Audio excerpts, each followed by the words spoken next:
Welcome to the Lionheart Conversations podcast. We're having real conversations, real stories with real people. Today I'm welcoming Jason into the studio. So thank you for having me here. Welcome, Jason. Thank you. For some of you may know, Jason's doing a very long walk for the last, I think, 19 months or so. Yeah, just over 19 months now. I'm walking 11,023 miles all in all. Well, it will be when I finish the journey. I've been doing it 19 months now. I've got probably a couple of years to go yet before I complete the whole thing. It takes between 3 and 4 years to do the whole journey around the coastline of the UK.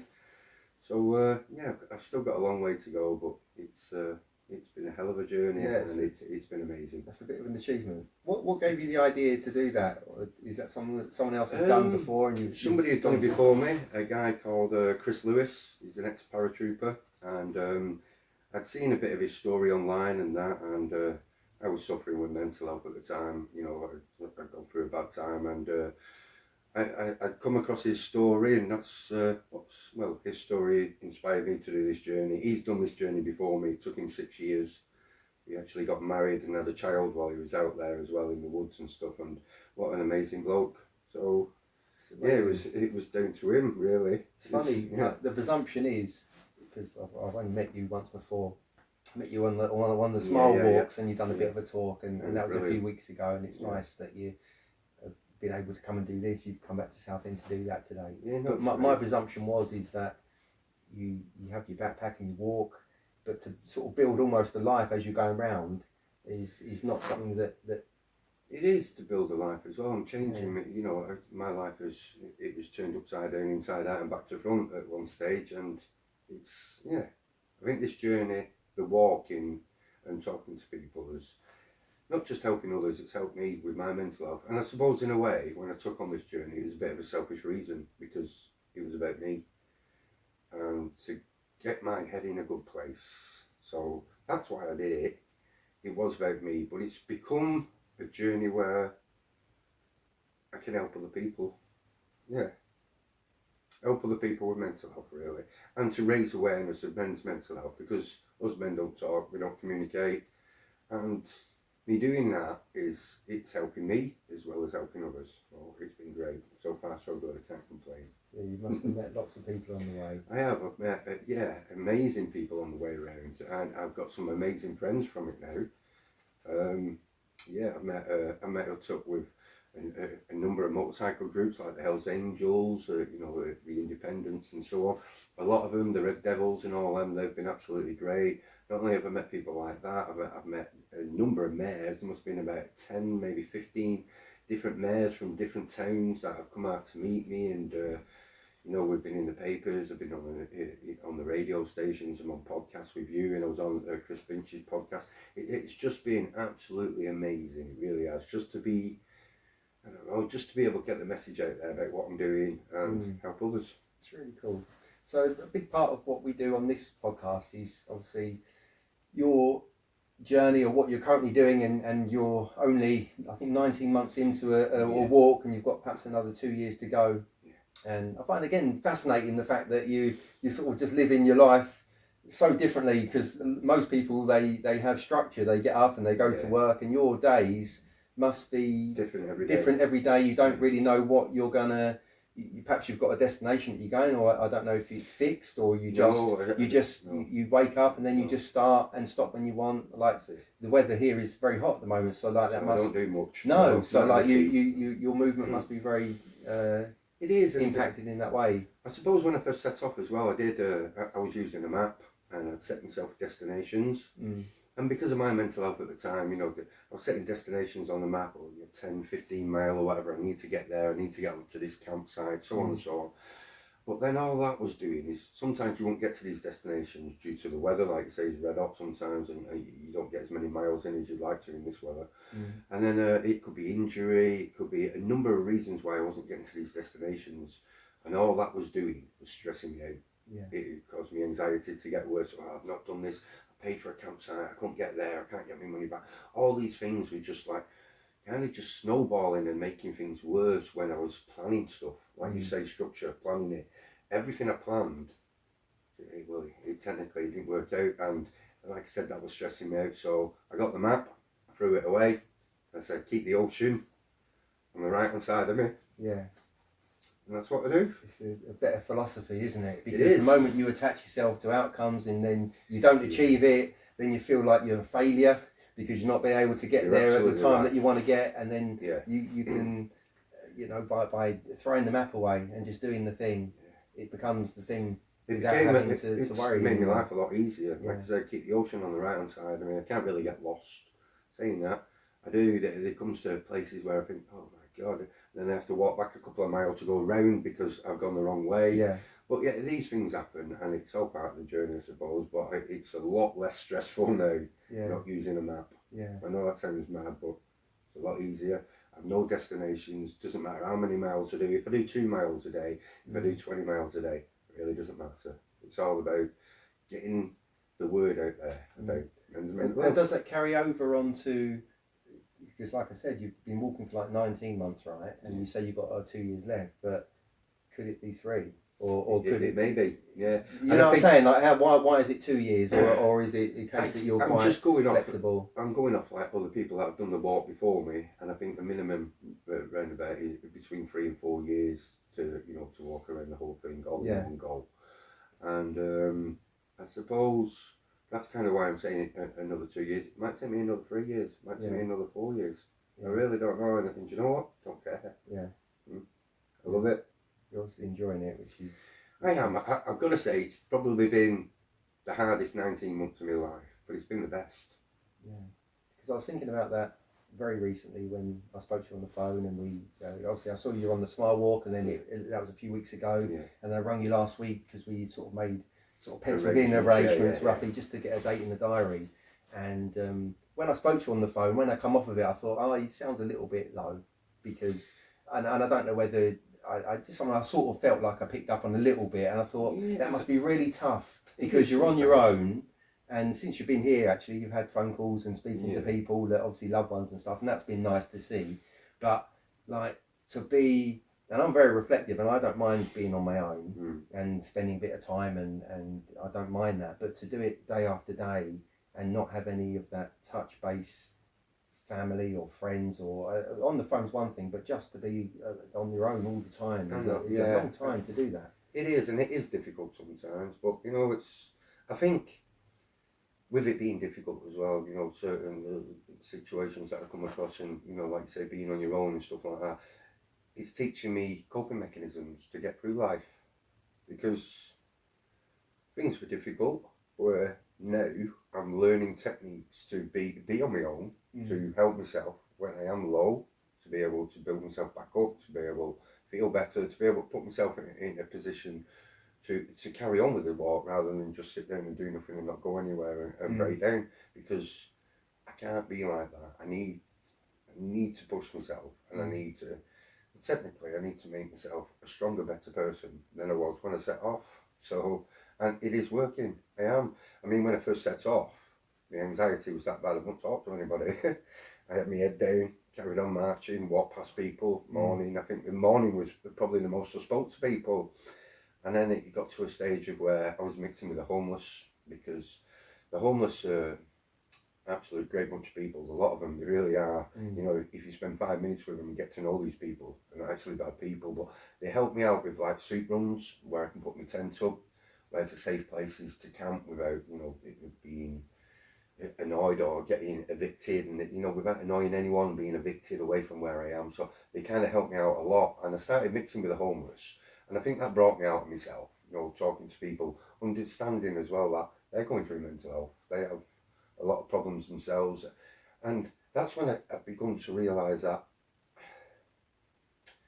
a lot of people, when you've got mental health and you go for therapy and stuff like that, a lot of people won't open up to a family member or to a friend, because you don't want to put your worries and your troubles onto a close, friend or a family member, because we don't do that. And that is probably one of the problems why men don't speak, because we don't open up like that, even to your mates. We don't. And I think that's what made me realise that I could probably help other people here, because I'd sit down on the bench with an homeless guy and he'd pour his heart out to me, tell me his whole life story. And then I kind of realised that, you're opening up to a perfect stranger, and that's because I'm going to walk off in 10 minutes, 15 minutes, and you'll probably never see me again. not judging you, or and never know you again. Not only that, but you only open up to people that you feel safe with, right? I So not suppose necessarily that because you're gonna fuck off in 10 minutes, but because you allow the space, or like you said, non-judgment, and you just allow people to be able to tell you, and it's okay. Yeah. That's really down to you, rather than the situation of you not being there. I realised then that my journey wasn't just about me. Yeah, I could help other people. Yeah. How did, obviously you had a lot of help from the homeless, but how did they receive the fact that you put yourself on the street effectively to do a thing, and where they are from a different perspective almost stuck there? Yeah. Like that, do you see I know what you're saying, contradiction? A lot of them just think I'm mad. They said you're crazy. We're in these predicaments because circumstances have took them down that route, and that's why they've ended up on the street. There can be a number of reasons: tragedy, lots of homes, jobs, family breakups, whatever the reason is why they're there. Drugs, alcohol, so on. Where I suppose I chose to do it. Yeah. A lot of them say I'm mad, but I'm getting to highlight their problem as well on social media. I get to highlight it, and back when I was in Plymouth, I was camping alongside of them. It must have been about 4 or 5 tents, so I went and joined them. I put my tent up, and the idea was I'd only be there for a couple of days. That was the idea, and then move on. And I ended up staying for nearly 3 weeks, and that's because at the time in Plymouth, the World Championships fireworks display was due to be on in about 3 weeks' time.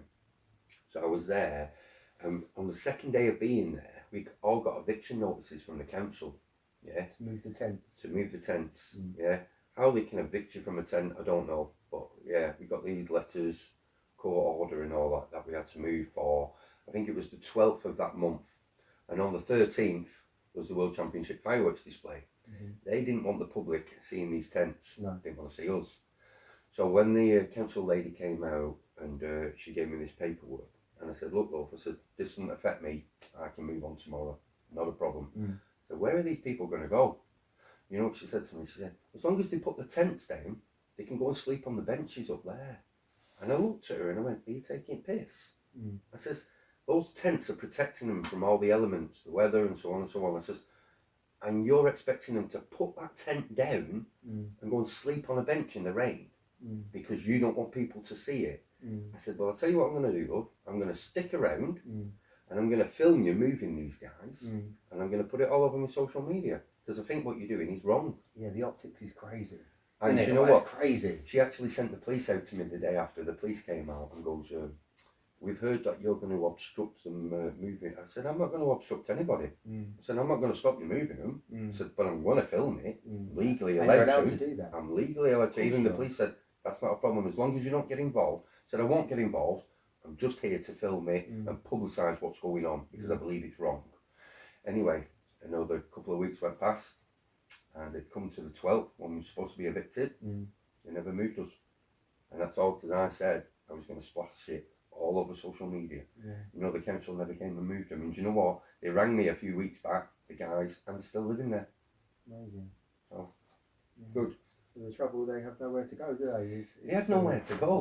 Why would you do that? Just because people are coming to pay for an event, and you can't brush the homeless under a carpet and just expect it, go away, pretend it's not happening.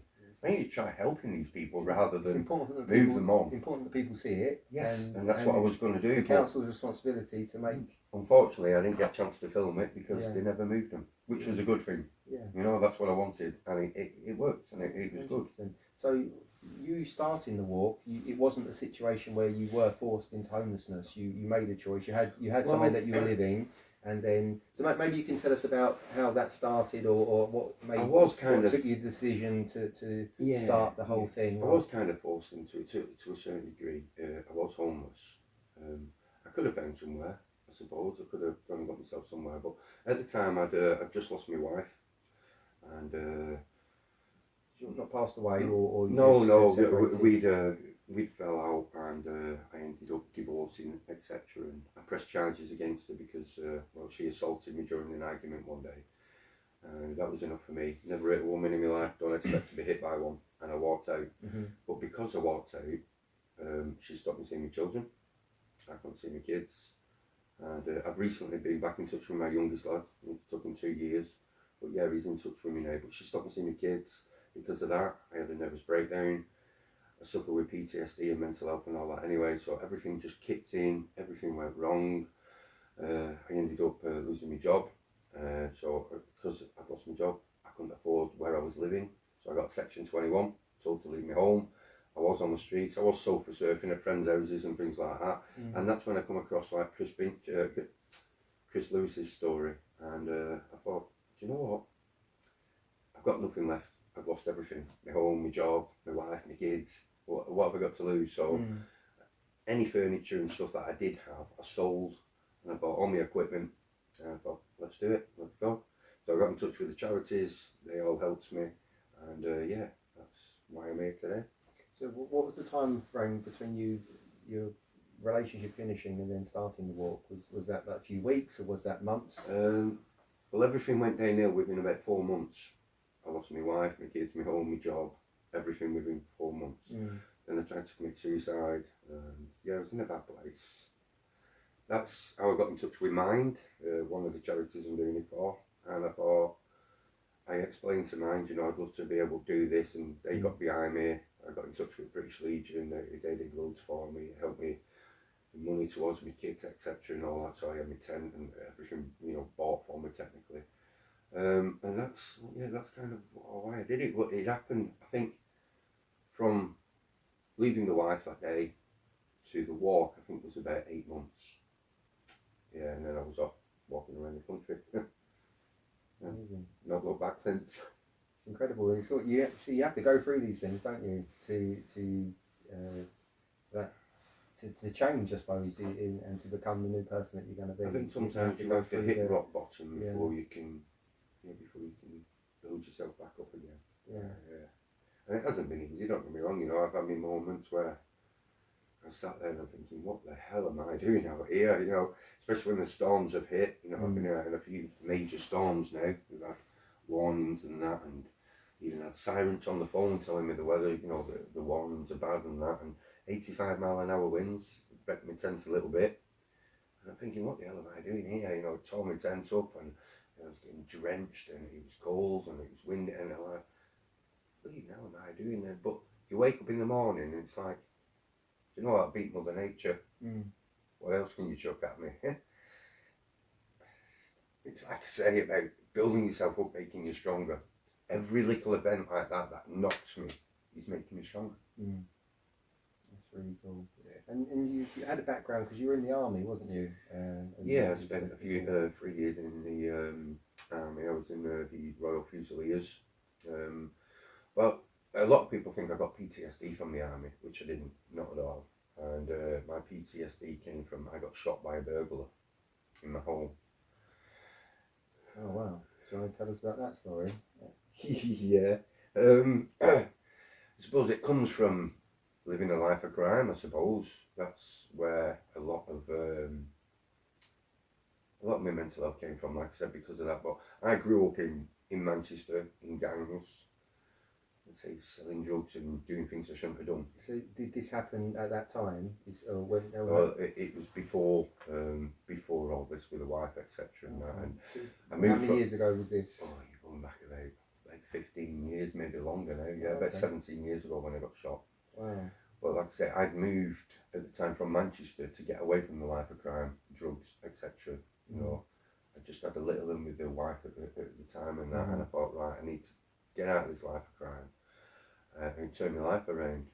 But at the time, I had quite a bit of money, and it's all right making that money in the life of crime, but you can't spend it. It's not that easy. Well, you can spend it, you just can't put it in the bank. So you can't buy anything in the gym, you can't buy houses and things like that. It's not that easy. You really have to launder your money and stuff. So I think I had about 20 odd grand in cash, and I bought some diamonds. And the idea was to sell the diamonds in the end. That's a little retirement fund. So that's what I did. I bought these diamonds with my cash, and I got robbed. They come and robbed me. Wow. Where did you get shot? Through my eye. Shot through the eye? Yeah. Oh my god. Wow. there's nothing visible to show that. No, So there's you just a must little you must have white been really mark. lucky. It literally went right between there, and the shrapnel was still in my head, so they couldn't take it out. So yeah, Wow. it weren't too good. Well, you were lucky not to lose your sight. I certainly was. Or lose your life. That's amazing. Yeah, it was a bad experience, I suppose, but that changed my life totally from there.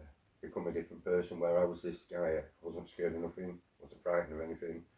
You know, I could do anything, and it was, you know, I felt strong, confident person. That all went, just disappeared.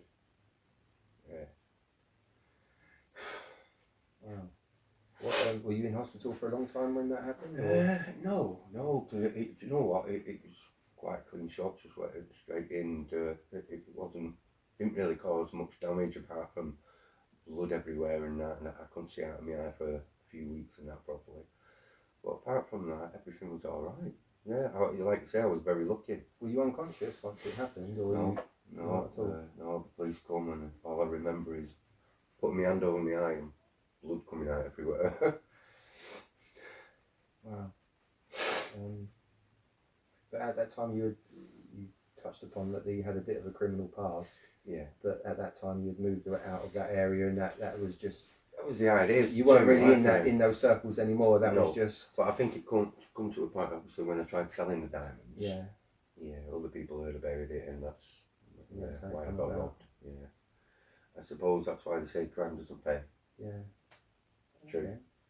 Okay. Well, so maybe you could tell us a little bit more about when you were even younger then, and touch upon some of the stuff that what your school life was growing up and school life.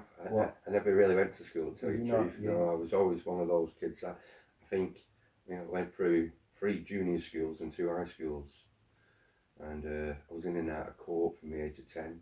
I was in court at the age of 10. I went to care for a while. What were you in court for? Burning down my school. Oh wow! Yeah, I was. That's serious. Man. Even the judge called me.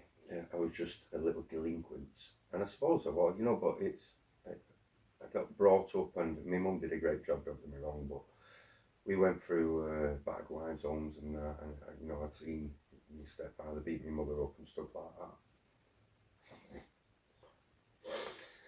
Yeah. So I've been through all that. I ended up in care. And I suppose just mixing with the wrong people. I wouldn't say the wrong people, it was my choice to mix with these people, but then I got into taking drugs, and I started selling drugs, and when I realised, yeah, you can make money out of this, I was making money out of it, and then I kind of stopped going to school then, because what do I need to go to school for? I can make hundreds of pounds in one day. Yeah.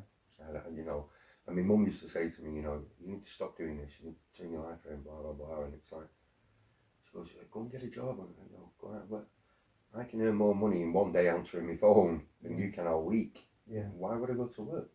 And that was my attitude back then. Do you get what I mean? It's like, ever since I've knocked it all on the head and that, I've worked ever since. You know, I've had good jobs and that, and I've worked hard, and you know, I joined the army, etc., and all that. Tried to turn my life around and sort myself out, which it did help. You know, it certainly made me more disciplined, I suppose, going in the army, and made me see things in a different lights, which you know, give me a lot more structure in life rather than in gangs. You know, that I was in gangs fighting against the Gucci and the Doningtons and so on and so on in Manchester. I got done for discharging of firearms in a public place and all that. And yeah, life wasn't good.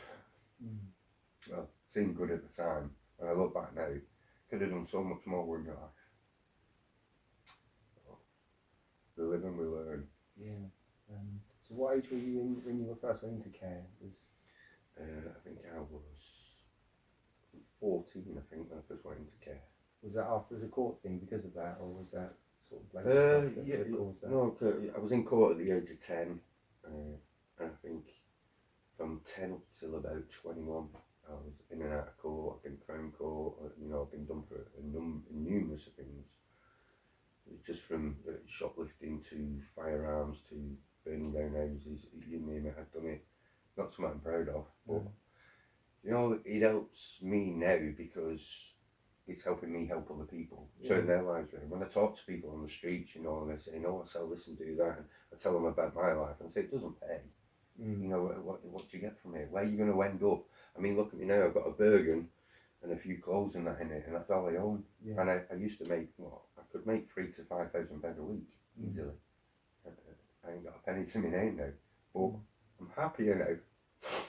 What was it that kept you? Was it just the money that because obviously even at such a young age, it wouldn't have necessarily been money that you had been so troublesome at that age. So do you know, have you reflected upon what it was that why you were behaving or acting out in that way? I think a lot of it, going back to therapy and stuff like that, they've all like turned it was down to watching my mum get beat up and stuff like that, going through battered wife zones and or places like that, moving from place to place because he'd track us down and then beat her up again, and all kinds of things went on.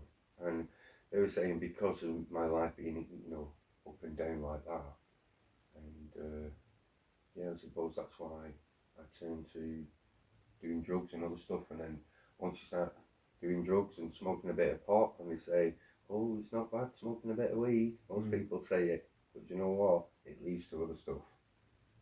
Yeah. Wow. Okay. Well, what I've got to ask you, lots of questions.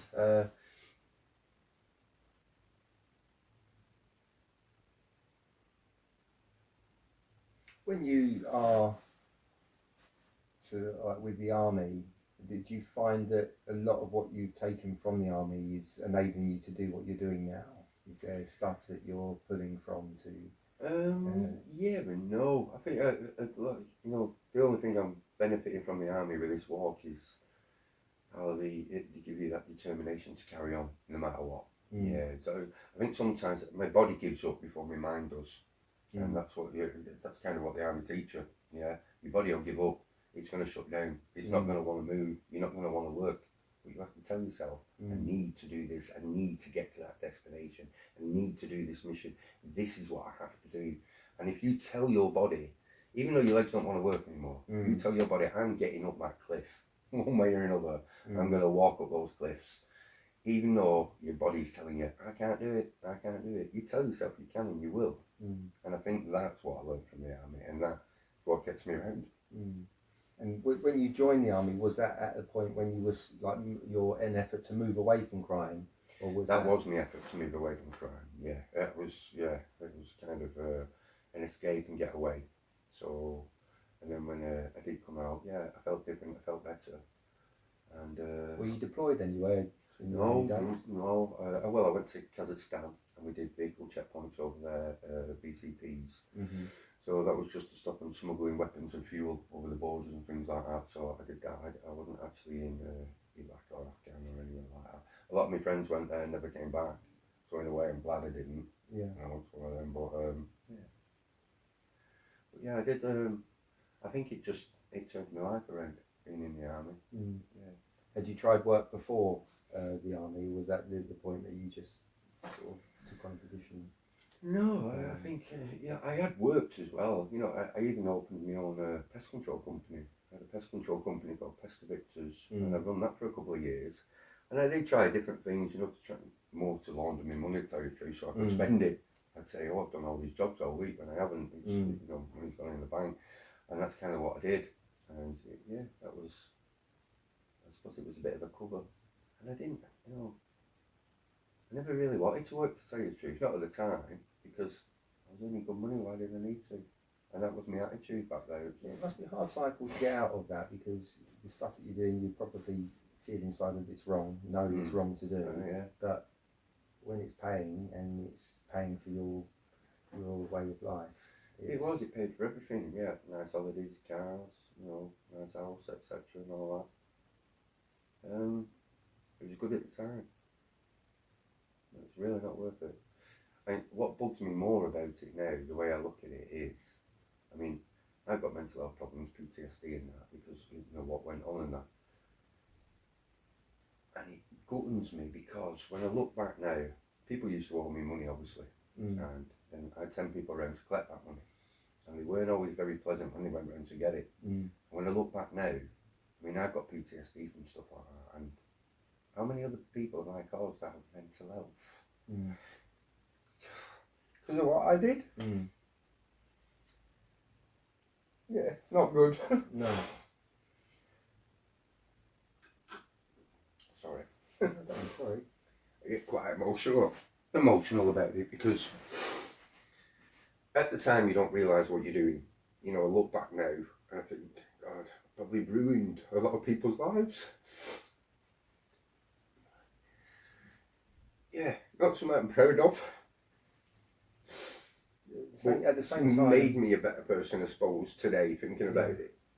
And the way I look at stuff now, and the way I judge and think about other people and stuff like that, it's made me who I am today, I suppose. At the same time, people also make their own choices.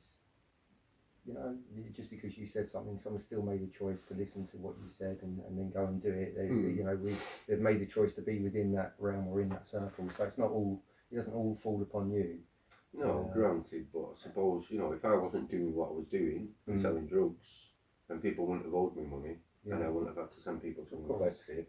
So none of that would have happened if I wasn't doing what I was doing in the first place. So yeah, it's all down to me at the end of the day.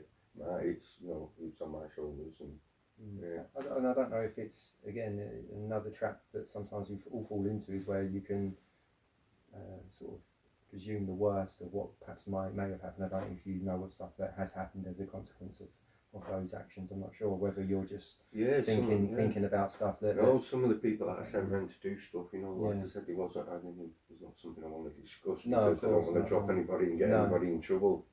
But they did nasty things, and it wasn't good. Not good. So were you using as well at that time, or is it just a case that you were almost like running? I did use from the age of 18 to 21. I was a heroin addict. So yeah, been there, done that. I think it was mainly cannabis started it all off. Started smoking a bit of weed, and then one thing leads to another. Do you want to talk a bit more about that? Or? Yeah, we can do. It's from school, really. School age. Remember your first time that you used? Yeah, I think I was 12 years old. I started smoking a weed. Yeah. And I kind of smoked ever since, really. I mean, it was only, it wasn't that long ago, really, when I stopped smoking cannabis, to tell you the truth. Probably just before the journey. I was still smoking a pot. And I kind of used that as my own like a coping mechanism, I suppose, in a way, and it's self-medicating, where now I just take the medication I get off my doctor, which helps me a lot better than the cannabis did. Yeah. But I started off, like I say, smoking cannabis, and then tried a bit of cocaine, and started taking a bit more cocaine, and then I ended up trying crack cocaine for a while, smoking that, and then once you're up there and you're really high, and you need a way to come down, and cannabis just wasn't bringing me back down, so I turned to heroin. Yeah, and then, well, when that heroin gets hold of you, it's a whole different ball game. It really is. It turns you into a different person, totally. Yeah. I mean, you'd steal off your own parents, and I have done.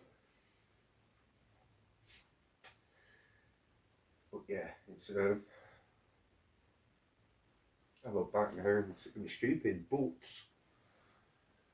I think all those experiences and everything that I've learned and been through has helped me help other people now. I believe it has. It's given me the tools to be able to help other people. Because I think sometimes, you know, talking to people and explaining things to people that are going through these drug problems or whatever it is, they won't listen to you unless you've experienced it yourself.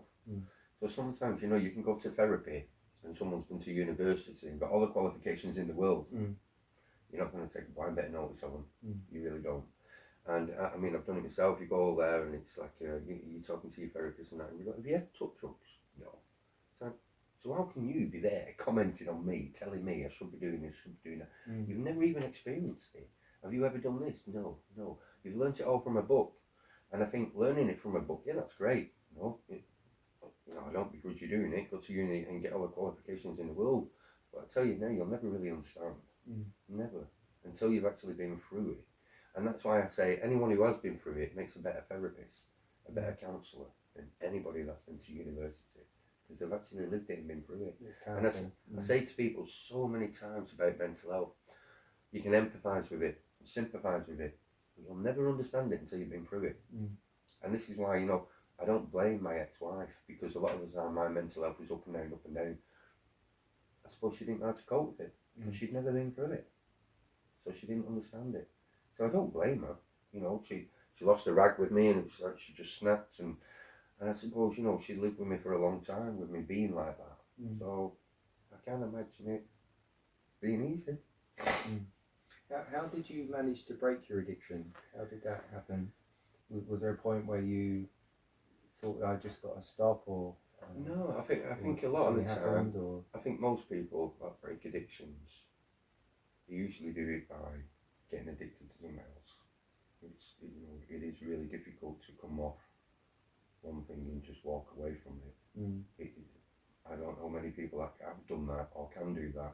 You usually replace it with something else, you know, like taking heroin and that, so you try and come off that, and you'll probably use diazepam or codeine or smoke a weed or whatever. You're always, you know, alcohol. Alcohol is probably one of the biggest things to replace any kind of drugs with, because it's easy to get hold of, it's legal, you're not in any trouble for it, so you're not getting in trouble with the law anymore, the police are not arresting you, blah blah blah, so it's easier to use alcohol, and it's probably one of the worst things to get off.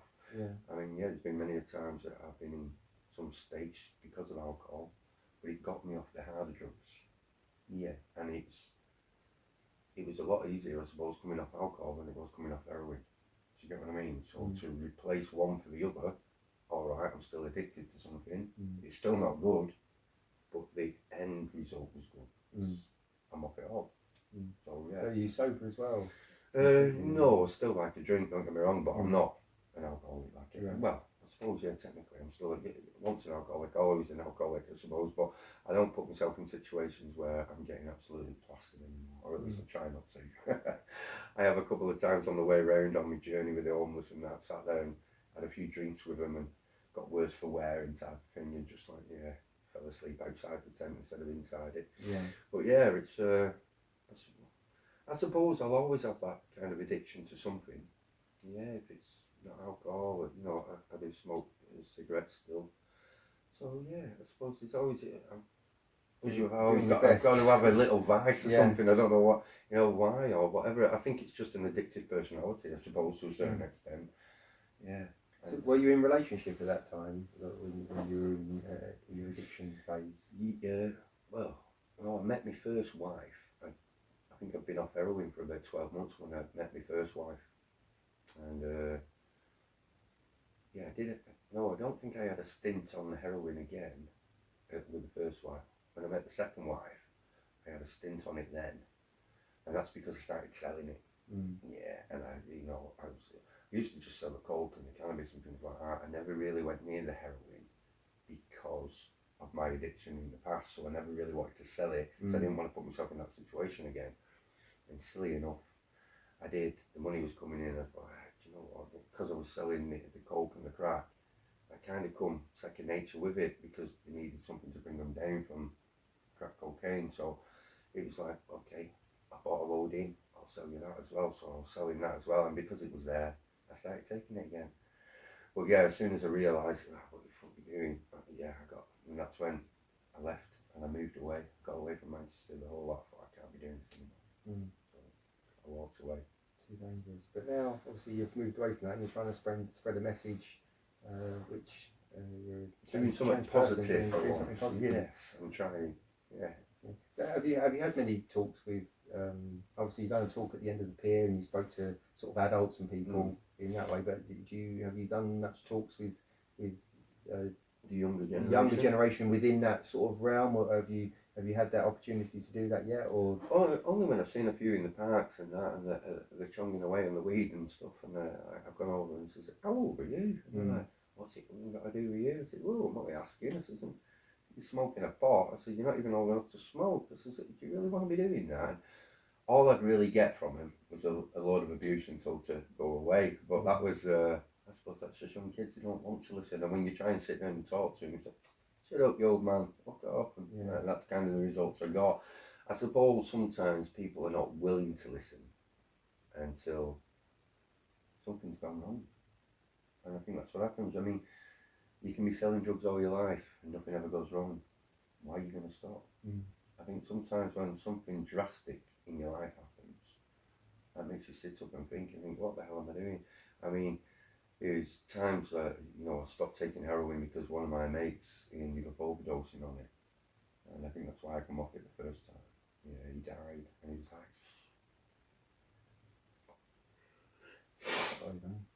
Were you there? Or was this No, like you heard about it? It was the day after I found out.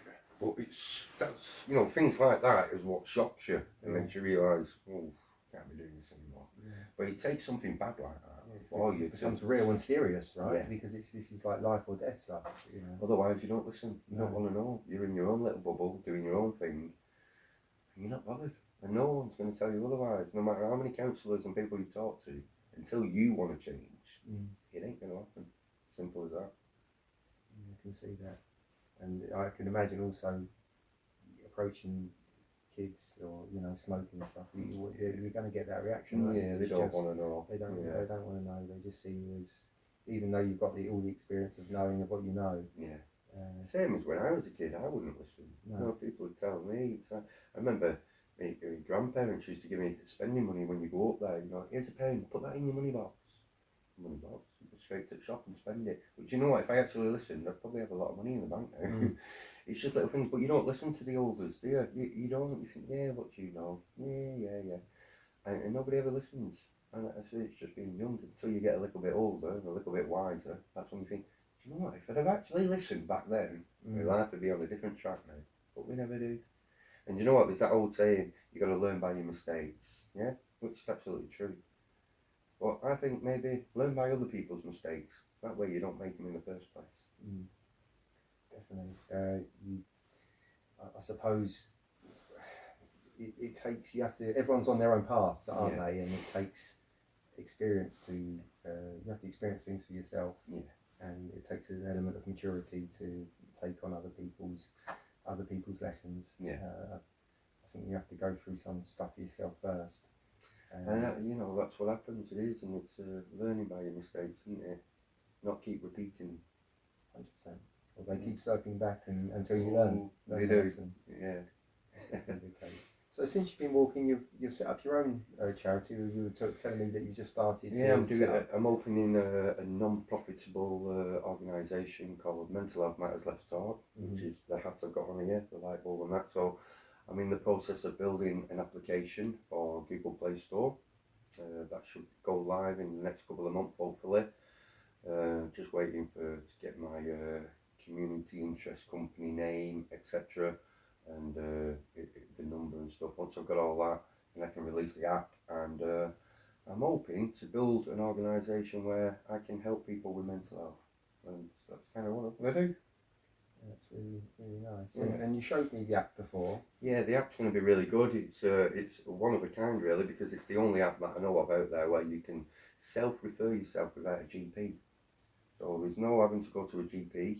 It's going to take 6-7 months referral before you even get an appointment anywhere. It can take months. But if you do it from my app, it can take 5-6 weeks and you'll get an appointment. So that has just cut out a big waiting list. You know what I mean? It's absolutely brilliant. Once people get onto that, they can help themselves, and there's so much more on it. You've got things like these college courses that you can do, all free of charge, all to do with mental health and other stuff. There is message boards where there's a community where you can talk to each other, get advice from anybody who's in a similar situation as yourself, and there's all the information for phone numbers and access to all these companies or charities and things that you can get in touch with. It's full of information. I'm really chuffed with it, and like I said, that should come out in the next 8 weeks or so. I'm hoping, fingers crossed, it all goes well. Really cool. So it's called Mental Health Matters. Let's Talk. Let's Talk, and that's what the app's going to be called. It is, yeah. That's really cool. And then one of the things that you walk with, so your bag, when I come and pick you up early, is like incredibly heavy. Yeah. And you walk with a stick, and this stick is just beside you, isn't it? And my cane. Yeah, your cane. So I'd imagine it's actually a beautiful cane. It is handmade for me. That it was really a piece of wood from the New Forest, and who made that? It was a bloke. He's called Mikey, and he's in MMC, which is a motorcycle club, and I met him through the Hells Angels. When I was in Southampton, I met the Hells Angels, and they took me back to their charter and that, and we had a few drinks. I was there for fireworks night and that, And yeah, it was a great night, and I met this guy there. What a brilliant bloke. He put me up for a couple of nights in his little caravan and that, absolutely great. And he made me this, got the wood from the New Forest, and made that specially for me. So yeah, it was really nice. And do you know what? It's come in really handy getting up some cliffs and hills, and that's absolutely brilliant. Yeah, I bet it has. It's been really good. It's lovely. Do you know what it's made from? Or I couldn't tell you what wood it's made from. No, I haven't got a clue. yeah, it's a really cool stick. It is, yeah. It was a really nice thing for him to do for me. A lovely bloke, and we've stayed in touch as well. And I see the Hells Angels on the way around, and the Red Devils, and you know, a lot of them. If I need to ring them as well, they'll ring and they'll bring me some food out and stuff like that. If they've got a chapter in the area, they'll come out to me and see me, and they're absolutely great. And they did a little message for me on my social media saying, it's not a weakness to have mental health, it's a weakness to keep silent. And that's coming from them, which I thought was a great message, coming from such a big, strong motorcycle group. You know, to say it's not a weakness to have mental health. I think that was a really good message. So does it when like a group like that? I didn't really know that they have like chapters and things with the motorcycle groups, but so when they put messages out like that, when you're walking to like a new destination, a new area, are you then like received by the next chapter, or does that not quite happen? Yeah, but I have been to a couple, and I went to one in Kent, but there was no one there that night when I turned up to it. It was called Angel's Farm. I went to that one, but like I said, there was no one there, so I couldn't get in. But they're like pubs and stuff? Or well, it was like a big farm, this one. They're like usually fenced off and that, and you can't get near them all. Yeah. I was just lucky really to bump into them when I was in Southampton. It was on, I think it was Remembrance Day. Yeah, it was Remembrance Day. And a couple of them were veterans, and that's how we got talking, and then we found out what I was doing. Like, oh, come back with us tonight, we'll have a drink. And yeah, they got me absolutely legless that night, but it was great. And I met Mikey there, and he was from an MMC, which is a motorcycle ministry group. So he was a Christian. I'd always been kind of sat on the fence when it comes to religion. Never really believed in it, let's say. Yeah, and he was saying, you need to. I'd explained about me not seeing my son. I hadn't seen him for like 2 years at the time. And I was saying, I'd lost my wife. He says, you need to let the Lord into your life. And I'm looking and I'm like, yeah, okay, whatever type of thing, And he said, no, seriously. He said, pray and ask him for something. And he says, and you'll see. I said, all right then, yeah. So I went home, went to my tent that night and I prayed. And I said, listen, whoever I'm talking to up there, whoever you are, don't know who you are, it can be Jesus Christ, it can be a little green man for all I know. I don't know. And I'm like this talking to him. And I says, look, if there's somebody up there listening, I said, I haven't seen him or spoken to my son for 2 years. I said, you can get my son to get in touch with me. I says, I'll follow you for the rest of my life. 2 days after, your son rang. Yeah. It's amazing. Yeah. And your son's a teenage son, isn't it? Is it 14? Is that 14 now, yeah. And it's been 2 years or so since I'd seen him or spoke to him. Yeah. And I don't believe in coincidences, so whoever spoke to that night, Lord himself made it happen. It's a beautiful story, man. So after speaking to him, have you been able to, because obviously you've been walking, so have you had the opportunity to see him, or do you just speak, or how does that work? Just speak at the moment really, so I'm hoping to get to see him in summer holidays and that. I'm hoping I should be around about Skegness, somewhere that direction. So fingers crossed, he's going to come and see me. We'll just see what Mum says. Yeah. Oh, that'd be lovely. Yeah, it'd be nice. Yeah. And what about your older son? Has he I still keep in touch with him. him. Is he just called No, he's kind of wrapped up and busy in his own life. He's got a job that's he's a manager and that, so he's constantly busy. I do speak to him most nights, so he will ring me and check in on me. Are you all right, Dad? Where are you? What are you doing? Blah blah blah. So and he's always been great. And the same with Little in now. He's it's just great just to be able to hear from him. It's lovely. Well, they get to a certain age, and they have a bit more autonomy over how they can run their lives and things. So it's nice that he's been able to just reach out and do that. That's good. And he probably didn't want to get in touch because I think he was sat in the middle. He didn't want to. I mean, I'd said to his mum a few times, just ask him if he wants to see me. She goes, I've asked him, he don't want to see you. And I said, all right, how have you asked him? You know, it's what I'm saying to myself, how have you asked him? You've probably gone over and said, do you want to see your dad? And he's gone, no, mum, no. He don't want to upset his mum. So he's going to say no, yeah? And if it was me asking him, do you want to see your mum? He'd have probably gone, no, no, no. And he's just been stuck in the middle. And I think he's got to the age now where he's like, yeah, I do want to speak to my dad. So he rung me, and I thought it was just amazing. It's good. It's really nice, and I think, like again, we were speaking before, and a lot of people are going through that at the moment, where the family splits up, or the parents separate, and then the guys don't sometimes get to see the children so much. It's horrible, and I'm not saying it just happens to men, because it doesn't. I mean, some men do it to women as well, and it's, we shouldn't be using our kids as weapons. Despite how you break up, if whatever's gone on between you two doesn't mean you should take it out on the kids. You know what I mean? You really shouldn't be doing it. But I believe there should be a law in place, because I'm quoting women now, because my situation was my wife stopped me seeing the kid. And I had no control and no power over that whatsoever. Even though I'm on the birth certificate and I got parental responsibility, if I went to the school to see him, I wasn't allowed to see him. Even though I got parental responsibility, that school stopped me. Yeah. And their reasoning was, well, his mother's told us not to let you near him. Well, who are you to stop me? You're a school teacher. You have no legal right whatsoever. Yeah. But then they bring the police on me. The police turned up. Yeah. Well, there's no injunctions, nothing to stop him seeing his kid. He's got parental responsibility. There's nothing we can do. And they walked off. And the school still brought him back into the school and said, you're not seeing him. And yet I haven't done anything wrong. Nothing wrong whatsoever. But if that person, the other parent, says, and all she has to do is turn around and go, he was violent to me. Even though I wasn't, I've never been done for violence towards a woman in my life. Never hit a woman in my life. Yeah, ever. I mean, I watched my mum get beat up and we went through battered wives' arms as a kid. Not something I've ever done. Yeah, hands down, never ever done it, ever. But if she turns around and says to the social services or whoever, he's violent, that's it, I can't see my kid. She didn't have to prove it. She didn't have to have any evidence whatsoever. Just turns around and goes, that's his kid now, and that's it, you can't. We have no legal rights whatsoever to our children, us men. And I don't care what anybody says, we don't.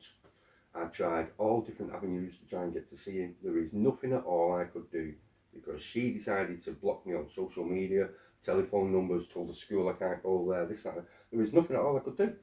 Nothing. But there should be consequences for those parents that are doing that. If it's found out to be a lie that you have made up to stop your partner seeing that child, there should be consequences. You should go to prison. 6 months in prison, 9 months, whatever, go to prison, and I tell you what, you won't do it again, would you? But there is no consequences for women that are doing this. That's why they keep doing it. There is nothing in place to stop them. They could just go, you're not seeing your kid, go away. What do you mean I'm not getting any maintenance? You're not seeing your child. What do you mean you're not buying me a new car? You're not seeing your child. There is nothing at all we can do about it. Nothing at all. And the only person who's getting hurt is the kid. Why are they allowed to do it? There should be something in place. Everyone's hurt, I suppose, aren't they, to some degree. But yeah, using the children, the whole situation is bad. But yeah, when loving parents are not able to see the children, it must be heartbreaking. It was good. It cut me up, and that's why, like I said, I had a nervous breakdown, and ended up losing my job because of it, because I couldn't concentrate, I couldn't focus, couldn't do nothing. So that happened because of your mental health at the time? What job were you doing? I was a 3D printing technician, so I used to run great big 3D printers, and we'd print things like prosthetic arms and legs for the NHS and things like that. Okay. We'd also do a lot of prototypes for cars, like Ferrari Formula 1 and all that. We did the wing mirrors for the Formula 1 cars and all different stuff. Yeah. So we did a lot of printing. It was a really good job, you know, and I just couldn't focus. I was thinking about this my kid, and I couldn't see him, and then I'd go back home after working. I was living in a little dingy bedsit, sat in my own one room, on my own, got nothing to my name apart from my motorbike was the only thing I owned. I got kicked out with about 3 or 4 bin liners full of clothes. That's all I had. I had nothing. You know, I'd been married for nearly 16 years, and I'd lost everything. And I walked away from that house with nothing whatsoever. Not even a chest of drawers, nothing. All I got was my clothes. And, you know, she ended up with everything: the kids, the home, the furniture, the car, the car I paid for as well. It's like, I ended up with nothing. And then my head was up my arse. Tried to commit suicide, failed at doing that. And yeah, that's when I got help with Mind and other companies, and they got me back on my feet. That's was your Mind just like a call? Is that what it was? Yeah, well, I called them at first, and then I ended up getting talking therapy, and I ended up getting CBT treatment, which is cognitive behavioural therapy. So I went through that as well. A number of other things. What sort of stuff were you doing for the therapy? What did they have you doing?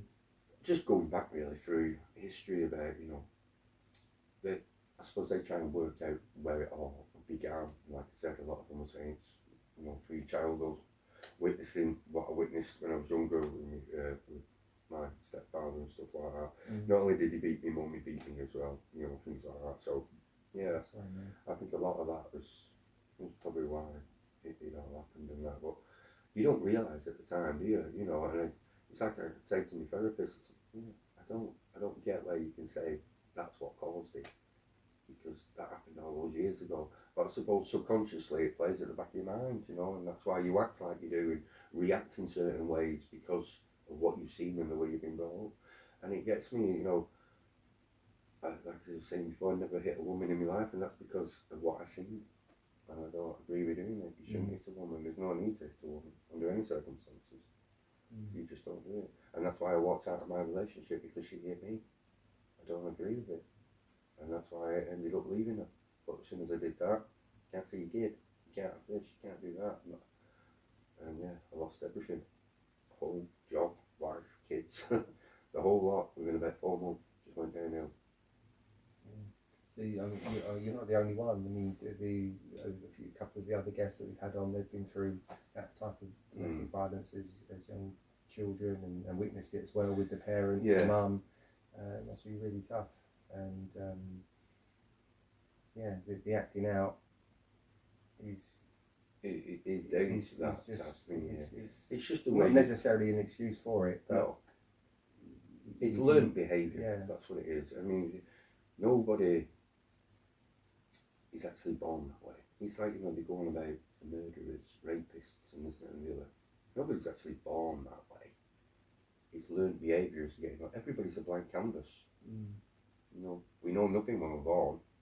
Everything we do is learned as we get older. From day one onwards. You see somebody doing something, cutting up meat, drinking out of a cup, you're learning. Everything is learning. You see people fighting and beating each other up. You see people selling drugs. You're learning all the time. It's just learned behaviour.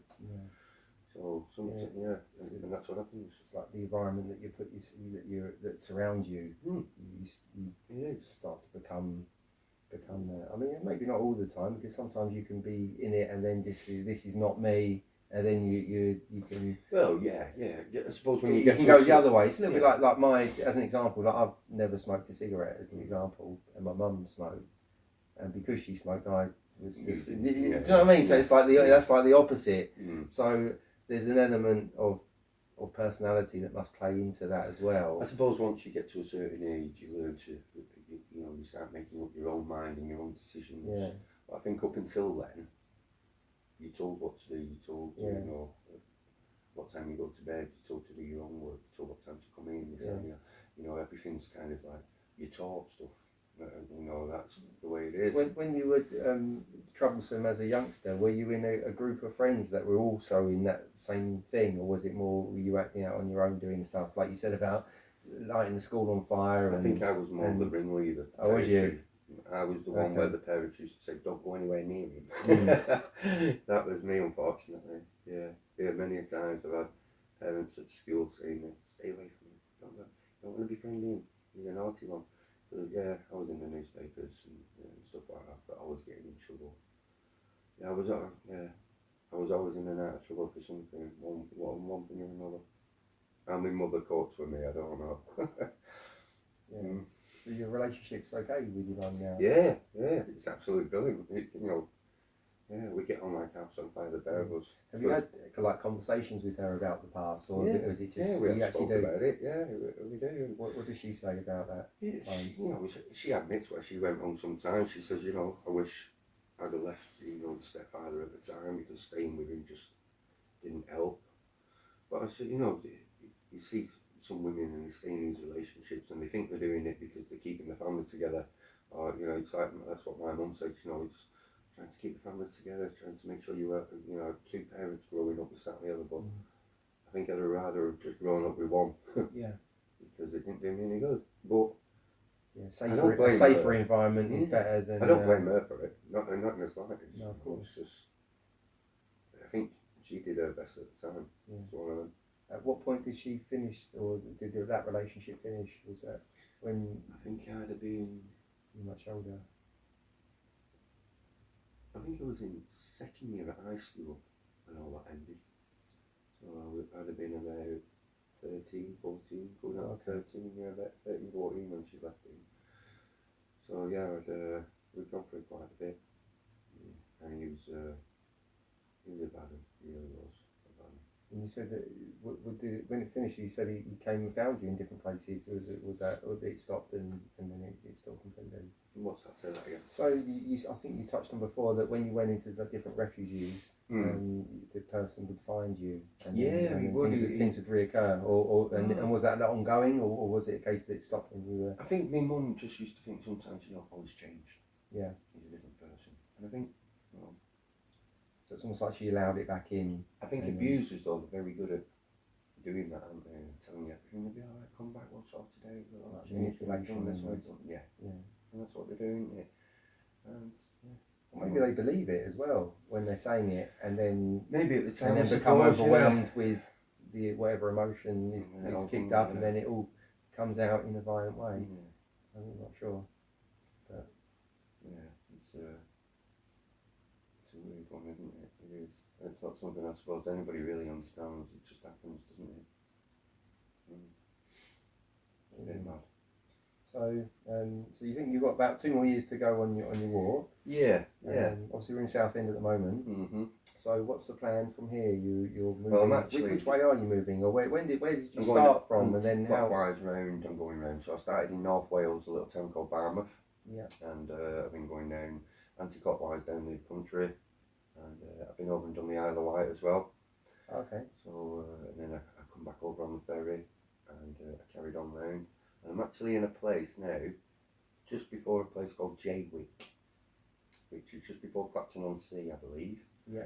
But yeah, I've to come back and do this podcast and that, and I've been back over to, where did I go the other week? I went to a place called Halling, a men's mental health charity event that was on. I got invited to by Tia Davis, so I went to that. And then when I was there, there was another men's mental health group called Men Talk, and that's from Sittingbourne. So I went back to Sittingbourne then to do another talk there, and then I came back to the pier to meet you guys then, and then I set off again and I'm back again. So technically I'm backwards and forwards all the time at the minute. But you're getting opportunities now to actually speak when you go to these places. Yeah, that's it. Tell people about what I'm doing, why I'm doing it, and you know, just hopefully inspire other people to turn their lives around and you know, give them a bit of hope to think, well, do you know what, he's done it, so can I. And I think that by talking to people sometimes it really does help them. It really does, and that's all it takes is just to talk and open up. And like I said, I've had people sit down with me, total strangers, and you know, they'll open up and they'll break down crying, talking to me, and it's like, how can you tell me this but not your mates and that? Because there is no judgment, there's no, and I don't know you. So, you know, the other side for that, and I find this at Andy's Man Club, is that it's a two-way thing when you communicate with people, and the person that you're speaking to has to be able to receive what you're saying as well.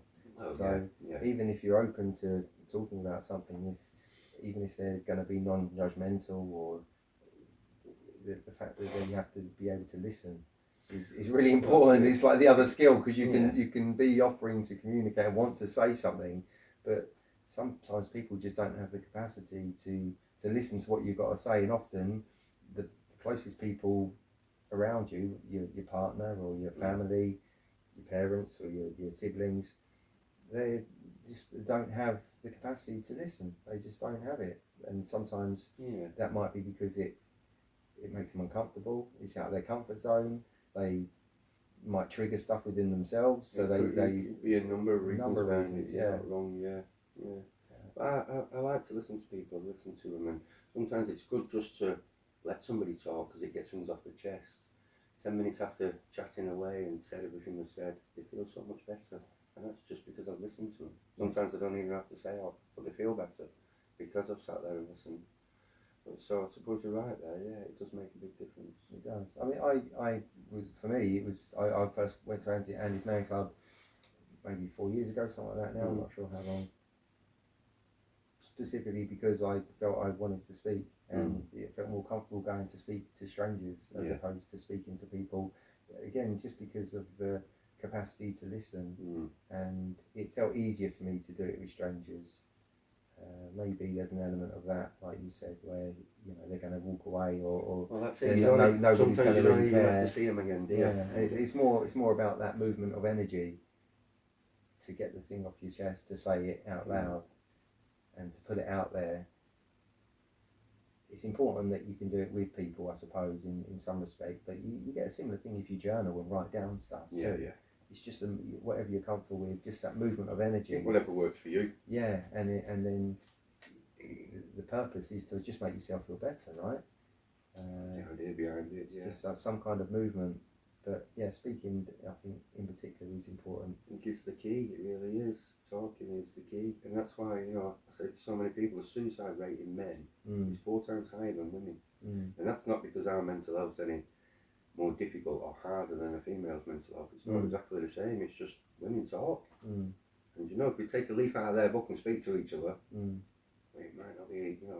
If we can just make a little dent in that 4%, is the work that you're looking to move into more male orientated because of that reason, or is it just for women too and for everybody? I mean, the organisation I'm trying to open, Mental Health Matters, Let's Talk, that's going to be male and female, children as well. So whoever I can help, whatever I can do for anybody, homeless, so on and so on. Mental health, it's so many different people and whatnot. So yeah, it is aimed at everybody, but I suppose my efforts and everything will be aimed at the men more, because I know they struggle with opening up more than women do. Do you know what I mean? This is why you're getting all these groups now, like Andy's Man Club, Men Talk, and all that type of thing. All those groups are designed around men, because it's very rare you see these mental health groups for women. Have you heard of one? Do you know of one? I do know of one. Yeah. Lizzie's Ladies is one, and that's in Hockley, but it's a very small group. And they run with someone local that I've met, and that's doing that. But see, it's not a known thing, is it? No, that's something there's only one. And the men think it's all because of the suicide rate. Because, I mean, you can talk to your mates and you're alright, yeah, I'm fine. And a couple of weeks after, he's hanging from a tree in the local park, or he slit his wrist, or took an overdose. Because of what? Or because we can't speak. Well, why can't you just say to your mate, look, I feel shit and this is not good, I feel like doing this, and my head's all scrambled or whatever. Just open up, talk. But for some reason we don't do it. And do you know what? I realised a lot of it as well is bred into us from an early age. It's like saying about learnt behaviour. When I was at the Armed Forces Day, going back last year, I think it was. I can't remember where I was, but it was at the Armed Forces Day, and this young lad, he must have only been 5 or 6, he fell over and he cut his knee. And do you know what his dad said to him? Come on, get up, big boys don't cry. And I just looked and thought, geez, we're still instilling into our children today that lads don't show their feelings. Now, if that had been a little girl, he'd have picked her up, whacked her down. Are you alright, darling? Come here, let me look. Oh, let's put a plaster on that. Because it's a lad, get up, big boys don't cry. Why are we doing that? We're still doing it today. Still instilling into our children, especially the males, that we don't show our feelings. Yes. But it's, most men that you talk to will go, yeah, I've said it, I've done it. And we do. I've done it myself to my kids. Come on, get up. It's only a bit of blood. Get on with you. What's up with you? Don't be soft. Why are we doing that, though? It's been bred into us from an early age. My father did it to me, so on and so on.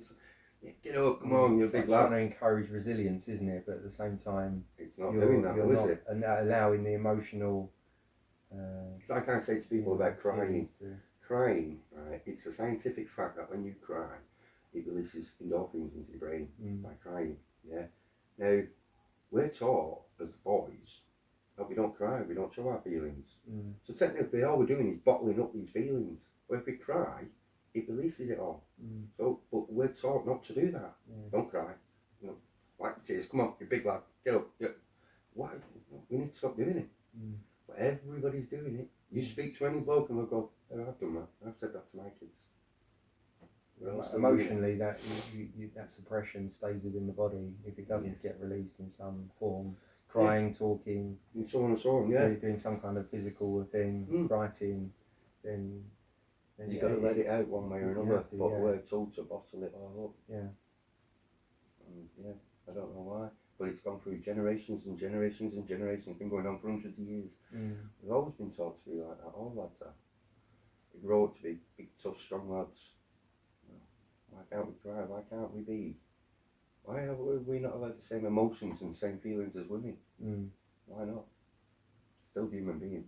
It's funny, like, because I said this just before, I went to Annie's Man Club and I've been there for quite a number of years now, so my experience of that is a little bit different, but I appreciate that my experience is not the norm. Because I go regular, I go every Monday, really enjoy going, it's a privilege to go and you meet people, made some great friends there, and it's great to have people that are there to listen to you when you feel like you want to say something. Course, but I go in irrespective because it's a privilege to listen to other people and support them, and it's a safety net for me, you know, if I perhaps need it sometimes. And yeah, the like you say, to do that blanket term of like men don't talk, and it's just my experience like that over the past few years. It's just not like that. It's not like that. But when I look at some family members and things, it's like they just don't seem to be open to do that in the same sort of way, and sort of it's just a different mindset. So yeah, so it's like in some sects of society, perhaps in very small numbers, there are groups that are happily to cry, and they'll cry within a circle, and they'll talk and they'll open up. And that's why these groups are good. That's why these organisations and charities are really, really good for all that, because it gives us a place where we feel like we look round and they're all going through the same thing. So you feel like you can break down amongst these people. Yeah. But you're working in a factory at work, and something's really gone wrong. I don't know. Let's say you get a phone call and your dog's passed away. Yeah, and they'll sit there and just quiet, numb, don't cry, don't say anything. And it's like, why are you not just broken down and cried? Your dog's just passed away. You know, I'll be alright. I'll be alright. Got to put the facade on. Yeah. That's definitely been an experience that I've heard of, where people have been at work and the term used is banter, and people will be. It's a bit like bullying, actually. Like when you hear people talk about it's like that's like proper bullying, but it's just. You know, it's not spoken about. It's not seen as bullying. It's this like banter, and then the similar way, you know, you get over yourself. And actually, sometimes these things actually do hurt. And if it's repetitive, daily, because you work every day, it's soul destroying. Well, I still speak to people now on the way around about it. You know, once they read what I'm doing on my bag and that, and they'll say, "Oh, there's mental health. Oh, you're not one of them, are you?" And I go, "One of what?" Oh, it's like. And go on about, oh, everything's going wrong in your life. Why don't you just get on with your life and move on and forget about it? And I'm thinking, you haven't got a clue. You really haven't got. And I don't want to argue with him or get into a confrontation with him. And I said, look, that's just your opinion, mate. I said, you know, everybody else has got an opinion. Don't fault you for it. That's entirely up to you. I said, but until you've been through it, my opinion is you'll never understand it, mate. And it's all right going, well, I just put it behind me and move on. That's you. Not everybody's the same, mate. Everybody's different. You know, our fingerprints and our DNA tell us all we're all different. Nobody, one person is the same. Even twins are different. Do you know what I mean? We're all different. So at the end of the day, how can you say what works for you is going to work for everybody else in the country? It's not. Do you know what I mean? So just because you can do it don't look down on everybody else that can't do it. You try and pick them up and help them instead of putting them down, going, get over it, get on with it, put it behind you, move on. What's up with you?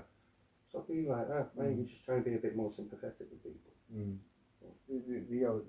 The thing to add to that is that you don't actually know what's really going on with that person.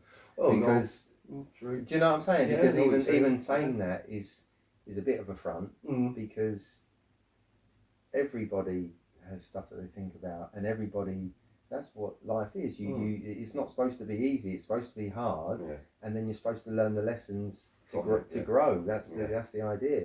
And so for anybody to present themselves as, I do this and just move on, and it's bullshit. it's bullshit. And it's not and true. I think most of them, the ones that have been like that with me, are usually the older generation. The men and that. It's like, never did that in our day, but something, we used to get on with this and we used to do that, and that used to happen to us, and we just had to move on. So that was back then.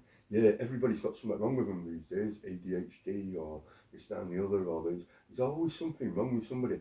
It was never even heard of back in our day. It was never heard of because it was never understood.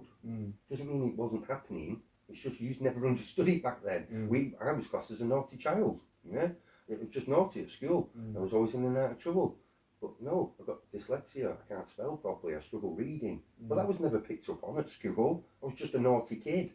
The thing is, it's like, by using terminology like that, it's almost individually, because you've got all these different things going on, you can almost just bypass it all by saying get on with it. And then actually when you start to look at individual cases and find out more and inquire about what it is that's affecting people, why they're behaving the way they are, why they feel the way they do, it's just being compassionate to the individual people. And I don't think maybe in the past things have not been set up like that, have they? It's just a case of just whitewash.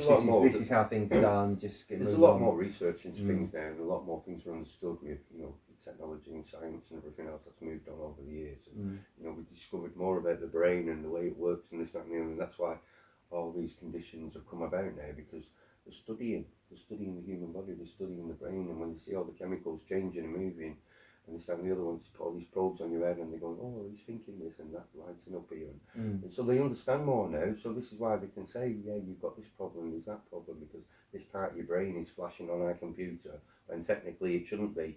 So there is obviously something wrong there. And they can see that now, but they had none of that back then. And that's why you get all these older people, oh, it's all a load of rubbish, it's all made up. Oh, no, it's not, mate. It's just, you didn't know about it. Doesn't mean it's not real just because you didn't know about it back then. You know what I mean? It's just, that's the way they look at it still, right? The way they still look at it. A term that I learned recently was the dark night of the soul. Have you heard of that before? And that was something that Jordan said to me. That was the first podcast I did. And it's basically about, you go through that rock bottom period, everything that's happened, potentially it's happened for a reason to get you to a point of change. And you have to go through that moment of, it's like almost like an initiation, and not everyone gets through that. And then, but if you can, and you can see that bit of light and get through that, there's change after it. And that's something that I think everyone goes through at some point. I suppose it's interesting, because I've heard it a few times or seen it and read a bit more about it. I don't know if that's an algorithm thing, but it's I've seen that quite a bit now since you said that, and I really relate to that. So I think that's a normal thing of life. Everybody has to go through it. It's just whether everyone can be compassionate about it. And I think the thing that you're saying about the guys and how that's interpreted moving forward is really important. That's I suppose what the message is about. It is, you're right. It's unusual for me to hear, like I said, because my experience has been very much on the other side of people being very empathetic and listening, crying and stuff. And then, of course, I know, but it's unusual to hear that people are still so regimented in their thinking. Still a lot of people like I said, it's usually the older generation. I found a lot about the older generation since I've been on my walk and that. It's like, until I had that flag put on the back of my Bergen explaining what charities I'm doing it for and the little write-up telling people what I'm doing, I didn't have that on to start with for the first couple of months on my walk. And the reason I got it is because when I did try and talk and communicate with people, even if I was asking somebody directions, they'd turn away and walk off from me, and I think, what have you done that for? Yeah. Just talking to you, what? And they wouldn't even stop. You know, I'd say like, excuse me to somebody 3 or 4 times and just carry on walking. I think, why They people probably doing just like thought you're this with me? homeless, right? They did. Yeah. They were judging me. Yeah. And do you know the ones that were judging me was the older ladies. Now, I've been sat there many a times on a bench, yeah, and even with the flag, and I've had like an old bloke, he'd see what was on it and he'd come wandering over to me, yeah, and the wife would come darting over to him, grab him by the arm and come away from him, come away, Yeah. and dragging him off away, and I'm like, what the hell's all that about? Yeah. But it's because they automatically think, you don't go and sit in that homeless person, come away from him. And it's like, do you know what bugs me more about that is, it was you older ladies that taught me not to judge a book by its cover. And guess what? You're the ones that are doing it. Well, you taught, all the older generation taught us as kids, don't judge a book by its cover, don't be like, don't judge that person, don't do this. And they taught us all these things. And as they've got older, they're the ones doing it now. And I'm like, honestly, I've seen it so much on the way around, and the women, they're just like, turn away and walk off from me, and I'm like, what was all that for? What have I done? It's probably a generational thing, because they could probably remember that from their parents, and then they, but you know whatever it is, like, they're doing the same thing. It gets me, and I've said it to a couple of them now, you know, like when I've stopped and spoke to the older generation, and I've said, do you know what, I have noticed this about the older generation, and there was one bloke who said to me, he says, do you know what that might be? And I says, what? He says, I think they're frightened. 100%, yeah. It's probably they're scared to come over and talk, or they think they're going to be attacked, because there's so much going on out there in the world these days compared to what it was when we were kids. God, you used to be out till 10 o'clock at night before the lights come on. Do you get what I mean? And nobody had ever kidnapped you or nothing like that kind of. I'm not saying it didn't go on, but it was very rare it happened. Where now there's something happening. It's in the newspapers every day. It's on TV. Someone's either getting stabbed, beat up, or robbed, or raped, or whatever it is. It's happening all the time, and I think maybe they are a little bit frightened. Well, that reaction is based upon fear. 100%. It seems to be. What causes it? I'm not sure. But you're judging me again. You're automatically thinking, oh, he's a bad person. He might hit me. He might rape me. He might this. You don't even know me. Why are you doing that? I don't go around judging people like that. I take everybody for who they are. But when I first meet them, if they're nice and polite to me, I'm nice and polite back. Why can't you just be like that? But for some reason, no, they don't want to be. It's really, really weird. Why are they like that? I don't. And yeah, well, there has been a breakdown, isn't there? I would definitely say within society, how people communicate with one another within those types of scenarios, because you know, there's so much social media now, and so much communication is done over messages, and probably people even call less than they probably used to, because you know, a lot of things are just posted online, and then comments are made, and interactions are very digital now.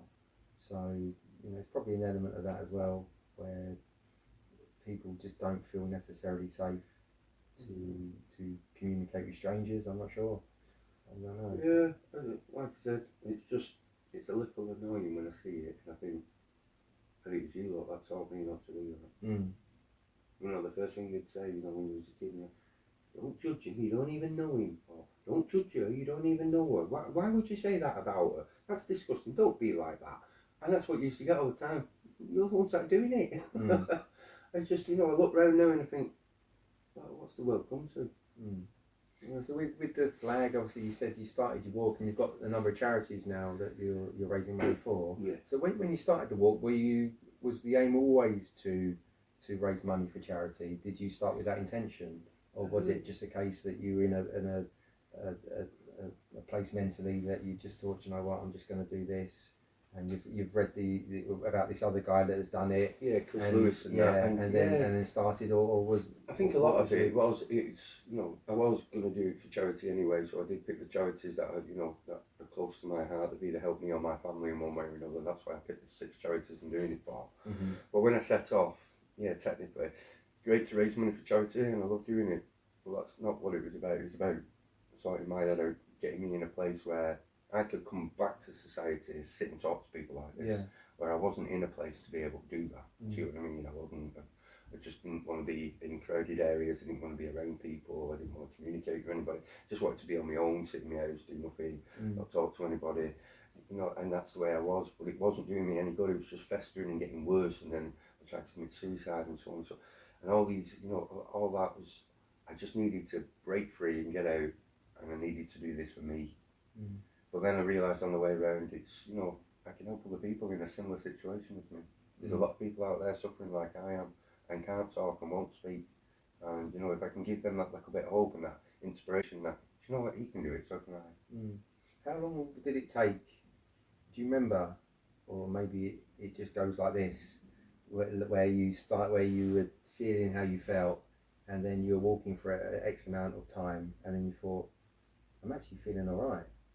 And I've not felt like this for quite a while. Or I couldn't tell you how or when I changed. It just happened, and it's not something I even noticed. To tell you the truth, it's just over time. I just like I look back and think, Jesus, when I first started, I won't talk to anybody. Look at me now, and I don't think I actually noticed it happening. It just happened. Do you remember the first conversation you had with someone on the walk? Yes, I do actually. It was a guy from the Peaky Blinders. Oh really? Yeah, he was on tour with the Peaky Blinders. He was a celeb. Yeah. It was in Wales actually. I was in Wales I think it was Aberystwyth, I think it was called. Yeah. That's how you pronounce it. And I was there and I was on the beach and this guy come over and I didn't even have the flag or anything then. He was on the beach and we just got talking. How long had you been walking for?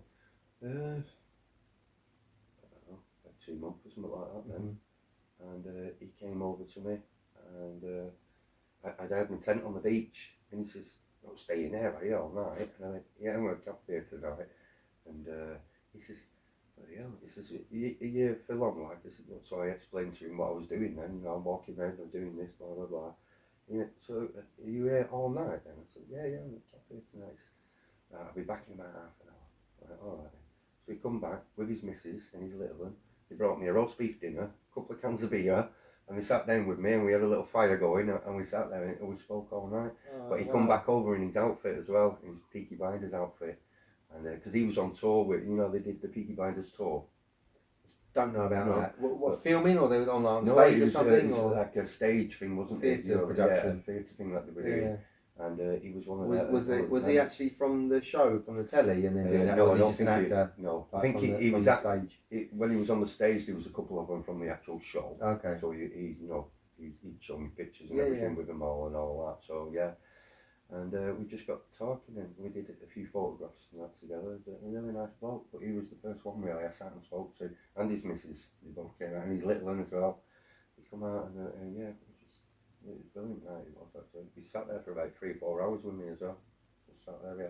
Roast beef dinner and everything on the beach. It was great. Yeah, it's amazing. That's the thing as well, because like you going out walking the way that you have done, it's not just about mental health in terms of like I feel like this, and now you know you need to signpost people to do these different services to you know use the app and all of that is great, and obviously your charity as well that you're looking to champion. But just that bringing back community within the fact that you can move from place to place as a stranger with a backpack on your back, and I'm accepted everywhere. Everywhere. It's great, yeah. And then just being offered support, whether it be a night, a room, a dinner, a drink in the pub, just something, and it's lovely because people I think are craving it, that element of community, and to feel like they're part of something, even if it's just your journey for the short time that you're here and then you move on. It makes people feel like they're part of, you know, if they might follow you or may not follow you, and you may come up on something a few years later and it's like, do you know what, I bought that guy a drink, or I gave him a bit of money, or he stayed the night. And it's makes people feel a part of something which is real, because like I was just saying earlier, a lot of communication is all done through digital, and it's real to an extent, but it's not the same. You don't have the same communication skills, interaction with people, and it's great. So I think almost that the plus or the knock-on effect is that makes people feel better, right? Yeah. It's probably the most important thing I think than the talking, because yes, you can encourage people and put the message out there that it's okay to talk, and you know, mental health matters, and you can do that, but people have to go through their own journey, and not everyone's ready to listen when they hear the message. They have to go through their own, effectively, like dark night of the soul themselves. That's it, right, and but just having the conversations is just so important, because message aside, just the connection. So what you're doing is amazing, really cool. Yeah, a lot of people say that I'm very inspiring, it's amazing what I'm doing, and I suppose I don't see it, because I'm doing it for me, as much as helping other people as well. I started this journey for me, so I don't see it being amazing. It's just something that I had to do. It's so different, because most people live their lives, and you probably did too, where you get up and you go to work in the army and things, but everybody has a role that they play, and they provide for the family, and they do all the different things, and life can become very regimented, and almost trying to build a life where you have a house and you have the children. You know what I mean? That quintessential dream of what everyone, that whole thing, and you know what you're doing effectively is a step outside of that completely, where you're just walking with a bag, and just being accepted. All you need to pay for is your mobile phone bill. It is like, because sometimes, I mean, my mother will ring me up sometimes and she'll go, "Where are you?" I don't know. What do you mean you don't know where you are? I ain't got a clue where I am. And I don't worry about that neither, because I don't need to know where I am. I don't need to know where I'm going. I just follow the ocean, and it's working for me. It's really good. It's done me the world of good. A presence in that, isn't there? Yeah, and it's nice, you know. All I've got is my mobile phone bill to pay. I know I don't get a lot of money. It works out about £13 a day, the money I've got. That's enough to buy me food, and that's all I need. And some people would go, £13 a day? How would you live on that? Because I don't have any other bills to pay, no responsibilities, nothing to go out. So yeah, it's enough to live on, and that's all I need. And other people say, I couldn't live on that in a week. You can if you have to. It's just completely alien to people. That's the amazing thing. You can show people. I mean, it's not for everyone potentially, but it just shows people a different way. It doesn't have to be. I mean, it's quite extreme, obviously, but maybe there's a middle ground with that. So yeah, it's amazing to see that sort of thing is possible if people do want to do it, and people will receive you in a. I think I've learned you can do anything at all in life if you just put your mind to it. You know, and if it's something you want to do, it can be achieved. No matter who you are, no matter what it is you want to do or achieve, it can be done.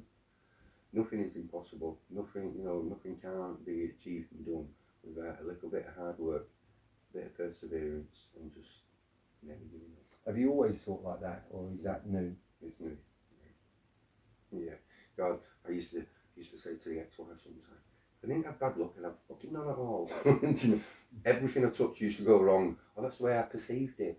And you know, my counsellor used to say to me, she says, you need to think of the positives and keep hold of the positives. I said, if there's any fucking positives in my life, do you think I'd let go of them?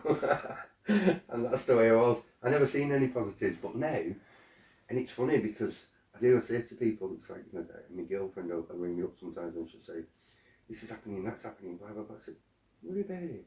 Just look at the positive. Think of this and, shut up. Stop telling me to look at the positives. There is no positive in it. And I'm thinking, exactly like I was a few years back now. Yeah. It's like, and it's mad. And I do try and get across to her that you got to see the positives. It's like, it's hard to explain sometimes, but it's like, I don't know, you might, I'm walking around, I could lose my top. Oh God, I've lost my top.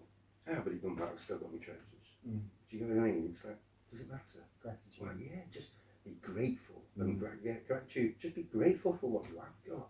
Stop thinking about what you could have, what you should have had, what went wrong with. Worry about it. Yeah, and it's like to say to her a lot of times when I explain things like, if you had a red hot piece of coal in your hand, she goes, yeah. I said, would you keep hold of it? She goes, no, it'd burn me. I said, so if something's bothering you, upsetting you, or hurting you, why'd you keep hold of it?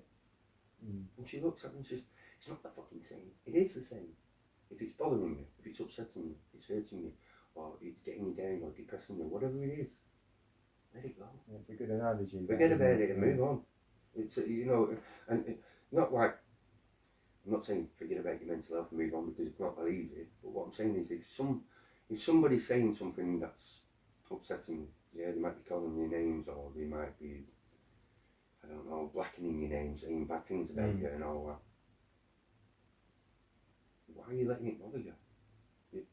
They're only getting to you because you're allowing it to. I remember I went to anger management once when I was a kid, because I had a bit of a temper when I was younger. And I ended up having an argument with the guy who was doing the anger management, because he kept telling me, I couldn't get to grips with this, right? But he was telling me, right, if you're calling me, for instance, if you're calling me a dickhead and all these names under the sun, and I start getting mad, why are you fucking talking? The thing is, you haven't made me mad. Yeah, and this is what he tried telling me. He says, you're making yourself mad. Yeah. He's not made you mad. I'm like, yeah, we fucking did. If he hadn't said that, I said, you're making me mad now. And he goes, no, I'm not making you mad. I said, you're annoying me. I said, why are you doing this? And I could never get to grips with it that I was making myself mad. He's not done this. He's not punched this into a computer and gone, right, you will say these words and do this now. He's not controlling me. I'm making myself mad. And I could never understood that. And it's only over the past couple of years where I've realised that, yeah, does it matter what he says about me? He can say something, yeah, okay, whatever. And my missus will say to me now, she says, why is that just not bothered you? It's not hurting me, is it? It's not done anything. Doesn't matter what he says. Sticks and stones will break your bones, but names will never hurt you. What's it matter? I'm not bothered. And she can't understand why I can just, like I say, let it go. So if it's bothering me, why am I going to keep bothering? It definitely takes a certain element of reflection around that. It took a lot for me to be like that, because I used to snap really quick. You have to be reflective to think like that, because if you're not, then you're just effectively reacting to everything. Yeah. But it's only when you take a pause and you think, why am I reacting like that? Why am I letting it get to me? Or why do I feel like that? What and yeah, I'm quite a reflective person, so I've last few, well, I don't know how long, but yeah, a long time, I reflect on everything. Yeah. And anything that I find triggering, I feel it in the body, not even in the head, just like the body. It's like, why has that made me feel like that? That's like, what is that about? And then have to sit with it and then work it out, because it's not the thing. It's like, what has happened? What is going on there? So it's all about reflecting on things still when stuff come up. I've got, when stuff goes wrong, and I'm like, fucking hell, and I'll lose my temper. But then I stop and go, why are you letting it get to you, Jane? Stop. Yeah. Move on. And yeah, there is times I still like flip, but I don't flip at people anymore either. I mean, I used to be really quick to react if somebody said something, what are you talking? And then I get in violence, and so on. But I suppose that was always like my bit of a coping mechanisms as well. When you think when I used to sell drugs and do all the things I did, I had to be like that. Yeah. Otherwise, people would have took advantage of me. Yeah, you have to be reactive immediately. There's no other way around it. Otherwise, I'm going to be taken as an idiot. And so I had to be like that. And I think it's took me a long time to get out of that and stop being like that. But now, everything just over me. Not bothered. The next stage is great though. is rather than just and then move on. When you look back and think, why was it? And then to reflect on stuff like that is there's a lot of growth in that, because you can assimilate it into the. I'd look at it like you assimilate the feeling in the body, and then when it happens again, you don't get the same reaction anymore. You sort of you sort of work it out what that is. So yeah, it's really cool. I have learned an awful lot about myself on this journey. Yeah, you must do, because you're on your own all the time. I think that's why I like it like that as well, because it helps, gives me time sometimes to just sit, think, relax, and just go through what's happened and, you know, why my life is like it is now, and why is it getting better. Do you know what? I say, you know, hardest 19 months of my life, but it's been the best. And I think to myself, how can I be so happy and believe this is the best 19 months of my life? And I used to have loads of money. I used to have nice objects, nice things, and I'd go on nice holidays. And, you know, I got married in America to my first wife. We had money. You know, everything was great. But I'm happier now. I owe nothing. I've got that bag that's on my back, and that's it. And I'm happier now than I ever was. So it's made me realise that, you know, just going through this journey now has made me realise I didn't need all those things. Didn't need all those so-called friends that were supposed to be my friends. As soon as me and the wife split up, nobody wanted to know me. It's like, you so-called friends, where are you now? Nobody wanted to know me. They all left me on my own. And it was like, I didn't need all that, but I felt like I needed it. Do you know what I mean? And I felt let down and all that, but I didn't need that. There's definitely a weight and a pressure that comes with owning things, or the perception of owning things. A car, a house, all the possessions that you have. When you don't have that anymore, it's freeing. And I think that's why you've got no responsibility to repair things or maintain stuff. Well, it's not that, but you know when you see on TV and you see like these third world countries and you've got these little kids, they're playing in the muddy water and all that, but they're always smiling, they're always happy. And I used to sit there and think, how can you be happy? You've got nothing. And now I understand. You don't need things in life to be happy. You don't need money. You don't need anything. Just happiness comes from in here. You make yourself happy. In the same way, things that make you angry comes from within. Well, the happiness comes from the same place as well. You can't buy it with fancy weddings and fancy cars and things. It has to come from within. In actual fact, a lot of that potentially, although it's nice to enjoy stuff, if you know, there's nothing wrong with being successful and being living in abundance. I think there's it nothing makes at you all. very But ungrateful sometimes when you've got everything like that. You don't appreciate things neither because something breaks, so it don't matter by another. You don't appreciate nothing. I suppose it's just important to have the appreciation when you have the things. It's what intention you bring to it. And, that's true. And how you value the stuff that you have, because ultimately if it's there one day and gone the next, then that is a problem for you. Then, you know, maybe it's like my cane. You know, it's a piece of free wood from the New Forest. It's just a piece of wood. It means the world to me. You know what I mean? And it was like, it's nothing really, technically, it's just a piece of wood off the ground. But how would you feel if you lost it? Oh, I'd be devastated. I would be, I'm telling you, I would. There's a number of times I've left it in places, you know, as I started walking, I'm like, I miss it. Oh, right, and I've had to run back and get it, and, you know, find it, and it's still there, so I thank God for that. So, but, I'd be gutted, but it's something or nothing. It's true what you're saying, but it's interesting because any attachment to an object or something which if somebody offered me come and go, a cane like that made out of gold, I don't want it. I want this. Do you know what I mean? It doesn't matter if it's made out of gold. I couldn't care if it was platinum. It means more to me. I can see that. But if it did go missing, it's okay. It's I'd still be gutted. You would be gutted, but it's not the end of the world. No, it's not. It's not. That's the way I look at that's stuff the thing, isn't it? It's like how much you cling on to the possessions that you have, even when things are so important to you. It's it's a tough one, but it's an important one, I think, because you know your life can be one way one moment, and then completely the opposite the next day, and I think sometimes that's what that wipes people. True, just like I said, I appreciate things more, and just I try not to let things bother me. I mean, some things still do get me down sometimes and bug me, but I don't know. It's like my girlfriend, she rung me up. It must have been about 2 months into the journey, somewhere along those lines. I'd left my big TV with her. It was the only thing I kept from the marriage. Like, it was the only good thing I had. It was a big 70-inch telly. I loved it. It was great. My big telly. TV. Yeah, I loved it. It was great. And she rung me up and she said, "Oh, I've got something to tell you." I said, "What?" She goes, "I broke the telly." I went, "I don't mind. It's all right." She's like, "You are?" I said, "No, I don't mind. We'll get a new one when I get back." Or something like, "What's the problem?" Just, but it cost a part. I said, "No, I don't mind." And she couldn't understand. I was like, "Don't bother me," because it's just a TV, and you get another one. Doesn't matter. So little things like that don't bother me anymore. Where I probably would have done years ago. you've broke the fucking telly. I'd have been right on one. Yeah, but do you know how much that cost?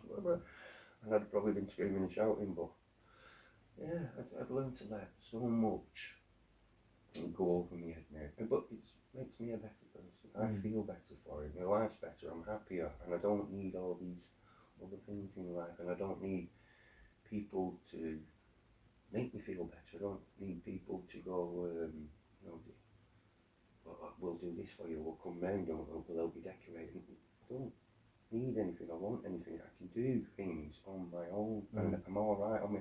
So I've become that independent person on my own now. And I'm not saying I don't want anybody in my life, because I do want people in my life. I still want friends and I want missus and so on and so on, you know, and my kids around me and that, and I get that. But you know, if my mum doesn't come and see me on my birthday, at the end of the world, you know what I mean? And I don't need all this, like, to be, you know, it's like on Father's Day, my youngest lad, on the other day, he never got in touch with me on Father's Day, and my girlfriend was like, is that not annoying? I said, nah, he's probably busy with his, you know, he's living with his mum, and she's got a new fella, I said, so it's probably all right. But I suppose he probably could have sent me a text message, but I know he still loves me. It's like you said it yourself, like it's needs or wants, and you might want certain things to be the case or to happen, but you don't need it. No. And if it doesn't, it's fine. That's it, yeah. And that's how I live my life now. Yeah. And I find my life has been so much better since I've been able to put things into perspective like that. It's changed my life, yes. Is there, like, when you, because obviously every day some days you have a bed to sleep in, but the majority of the days you're on the street effectively. Do you have like certain practices that you go to in the morning? Like in the morning, every morning for me, I've got a certain routine that I follow, that I do. Is that the same for you, or is it a case of just up and?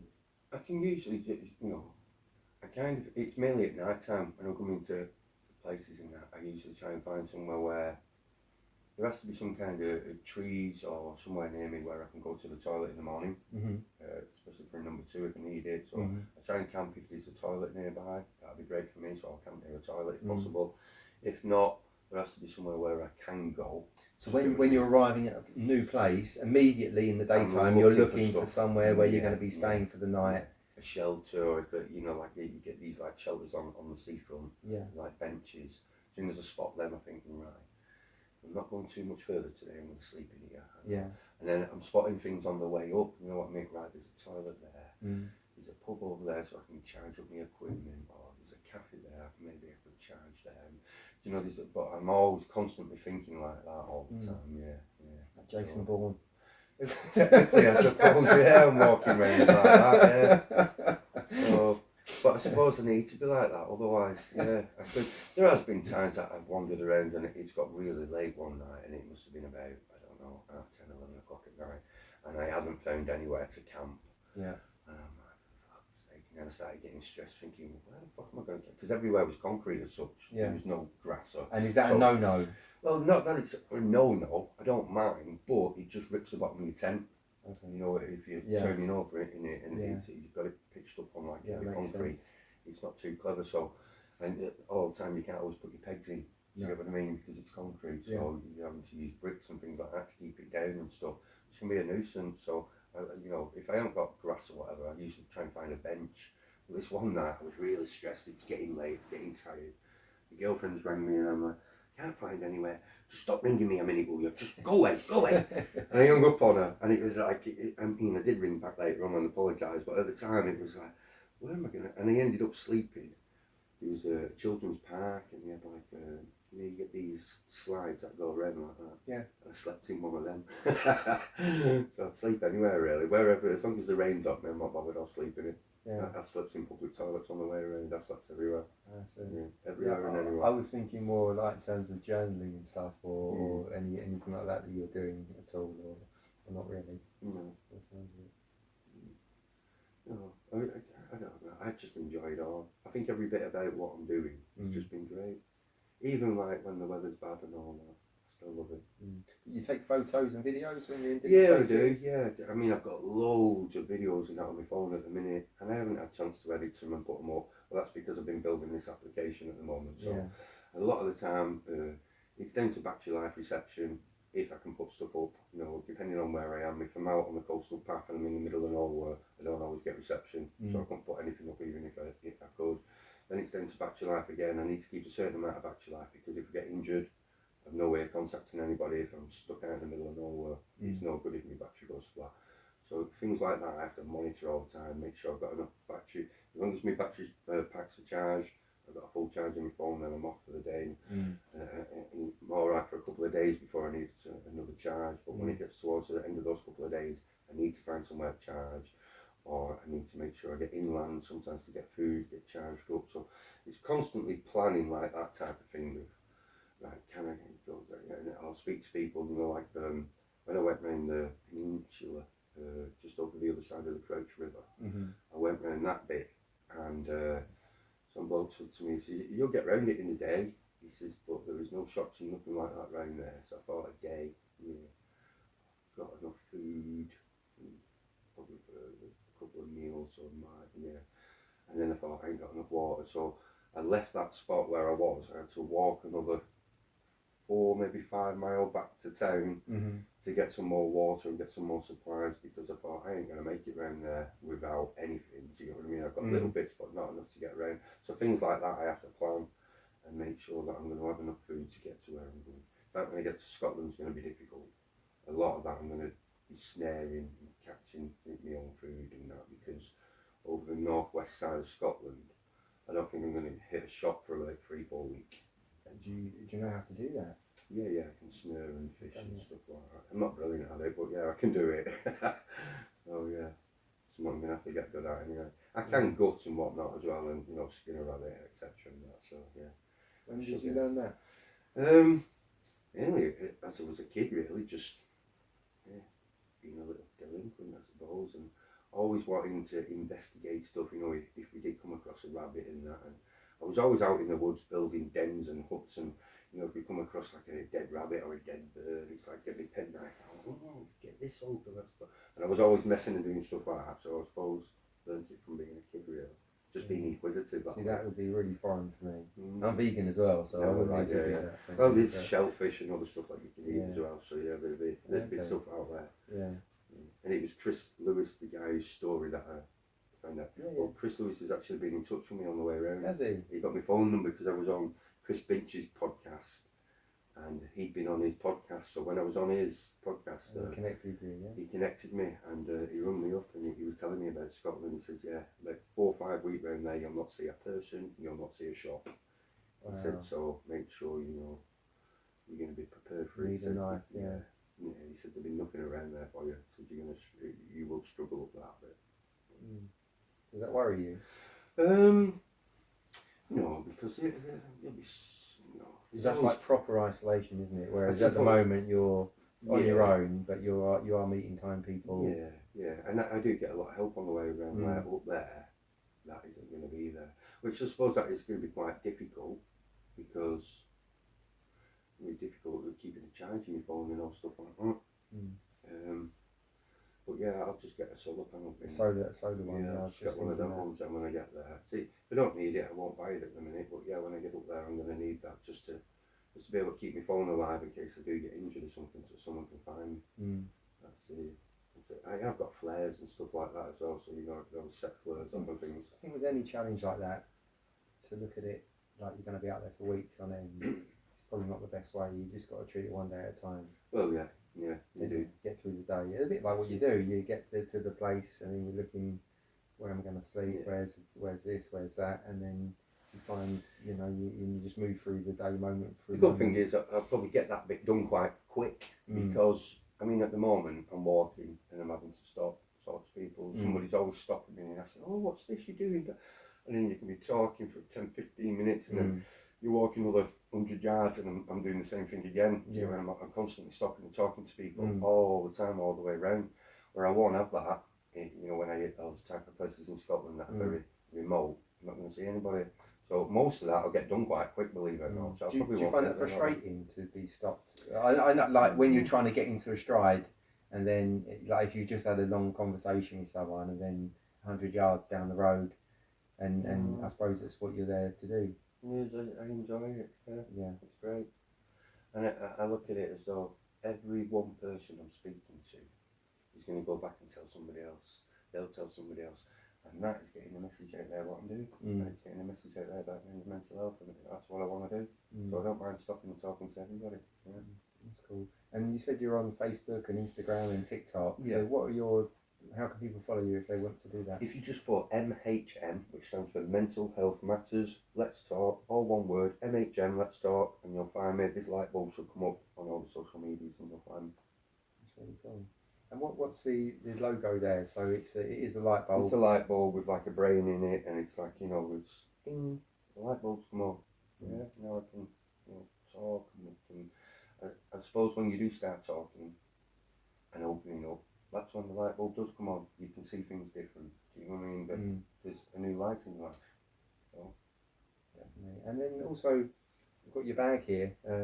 Shall I bring it in and show people what it is you carry? Yeah, this is like super heavy. Oh my god! I picked Jason up from Shrewsbury to bring him here, and carried this bag for him. And there's your hat there, and yeah, it weighs like 30 kilos or something. Yeah, just short of 30 kilos, something like that. I think it's about 28 this one, but this is my summer one, which is a little bit lighter than my winter one, because my winter kit is, my sleeping bag's heavier. Just other stuff in there. I'm going to have more clothes, heavier clothes, because the material and stuff. So my winter kit is, I think that's 31.6 kilo. So yeah, this is about 4, maybe 5 kilo less. Which, but still incredibly heavy, even though it's the lighter one. It is heavy. It's well, a lot of people say this to me. That's really heavy. How do you manage with that on your back? But I think because I've been doing it for so long now, it's just become part of me. So yeah, I do put it on. Yeah, it hurts my hips a little bit sometimes, but that's it. Yeah, I don't struggle with it. I just plod along, and it's like it's not even there sometimes. Yeah, it's weird. Amazing. And then you said you've got 6 charities that you're raising money for. Yeah, all 6 charities. What are the 6 charities? I don't think this will be in the frame. Is it not? Right, then we've got Macmillan, we've got Women's Aid, Mind, SP UK, which is Suicide Prevention UK, you've got the British Legion, and Walking with the Wounded. And all these have either done something for me or my family in one way or another. Like, my mum went through battered wives refugees when we were younger, so Women's Aid helped her out a lot. Eldest lad had leukemia. Macmillan was absolutely fabulous with us as a family. They were great. I mean, Walking with the Wounded and British Legion, they've done so much for me since I left the army as well, and helped me with getting this off the ground, this walk and that, because they sent me to battle back for a little bit of training with rock climbing and other stuff and all that. Yeah, they did all that. I see, you actually done some training before. Yeah, technically, yeah, they do. Just a bit of, with ropes, knottings, and a bit of rock climbing and. Did a bit of archery, just a number of different things that maybe I'll use these techniques when I'm out there. Have you used any of them skills yet? Or not quite had to? Not really. I suppose that the rock climbing, because certain parts of some of the cliffs, I'm not saying I've climbed, rock climbing type of thing, but it teaches you, make sure you've got a good grip on things and make sure your footing's right before you take your next foot off the ground, stuff like that. So all that has helped, especially coming up some of the cliffs in Devon and places like that. Yeah, so little techniques that I learned, just getting over things and this, that and the other. Yeah, it does. Just little tips really, and it has all helped. Yeah. That's really cool. Yeah, they've all been really good with me, all these charities, and just trying to pay it back now. Just give a little bit back. And is there a place that you particularly like that you've been to so far, and then you think after I finish this, I could, because you must feel like at some point, obviously you're not going to walk forever, or maybe you will. I'm not sure. Is there somewhere you thought I could settle here? I'd like to settle somewhere on the coastline, and I've been thinking Brighton's a nice place. I liked Brighton when I was down there, and the people were lovely. And I met a few good friends down there that live kind of local around that area. So that'd be nice if I moved there. If not, it'd be, I'd say Cornwall. Cornwall is absolutely stunning. People are brilliant. The place is beautiful. The only thing about Cornwall is it's very expensive. Everything, your food, your drinks, whatever. Yeah, it costs you an arm and a leg to live down there. So it'd be nice to live down there. I don't think I could afford to live down there. Yeah. Very expensive. Yeah. And work-wise, because you're kind of in the middle of nowhere sometimes in places in Cornwall, there isn't. Most people have cars and you drove, commuted to work, and then come back. So Cornwall's stunning. It is a beautiful place. It really is. Devon's nice as well, and the wildlife is just out of this world. Well, I'm thinking Brighton. You've got the beach, you've got the piers. I know a few people around there now, and there was one bloke. He said to me, once you finish your walk, you come back, and he does. He's a building developer. So he says, I'll make sure I get you a flat on the front for you as well. So that'd be nice if that comes off. So I would have a place to move into down there as well. So this is the thing. Like as you're going around, the more people you meet, the more opportunities that come about. You just don't know what each day's going to bring, do you? That's the thing. That's the beauty of it, actually, because you're just the whole experience is built upon trust. Yeah. That everything will just work out as it is, and it's a bit of a metaphor for life in a way, because like I was trying to allude to before, you can have all the different things and hold on to them like they mean something, and actually if it all went in one day, it doesn't actually really matter if you're of that mindset. It's just all about mindset, and the fact that you can move through each day and just see what comes, see what happens. It's a really beautiful place to be, because I think it is. It's I've had a few people say this to me, that they wish they could do it, and just wander off and all that. And I'm glad I've been given the opportunity to do it. I mean, if things hadn't gone wrong in my life, and I suppose I'd probably still be in my job, doing what I was doing, and but doing 12-hour shifts and coming back home, and just the day in, day out things that I was doing all the time. But I prefer my life now so much better. And like I say, I've got nothing, and I'm getting to help other people on the way around. And at the end of this, I'll build my own little charity, my own little things so I can help people. I'm going to leave a little legacy behind. That's really beautiful. So we'll probably wrap up in a moment. Is there anything else you wanted to say about that, or anything that we've not covered? No. Yeah, I can't think of anything. No, I just want to say thank you for having me. It's been great. Yeah, it's been lovely, man. I really appreciate you coming. No problem. I think it's really inspiring, even for people that may not walk for the sort of duration of time that you're doing it I think just going out there, walking, even just, I say this to so many people, just a 10-minute walk out and 10-minute walk back. That's 20 minutes. You do that every day, it'll do you the world of good. And do you know what? You can walk the same bit of path 5 times a day. Yeah, and it's different every time you walk it. The smells, the colours, the sounds, everything about it is different every time you walk that same. The same little bit of path, different every time, if you notice it. Yeah, very true. Jason, thank you so much, man. No, thank you. Appreciate you. Have a hug? Yeah. Thanks, man. Oh, cheers, pal. Well done. Thank you again so much for watching the podcast. Again, it was another couple of hours episode. I really appreciate Jason taking the time to get back to Southend to come and sit down with me and tell his story. I'd like to do this after each of the podcasts, and I do it typically a couple of days later, and it gives me an opportunity just to reflect upon, what was spoke about and the conversations that we had.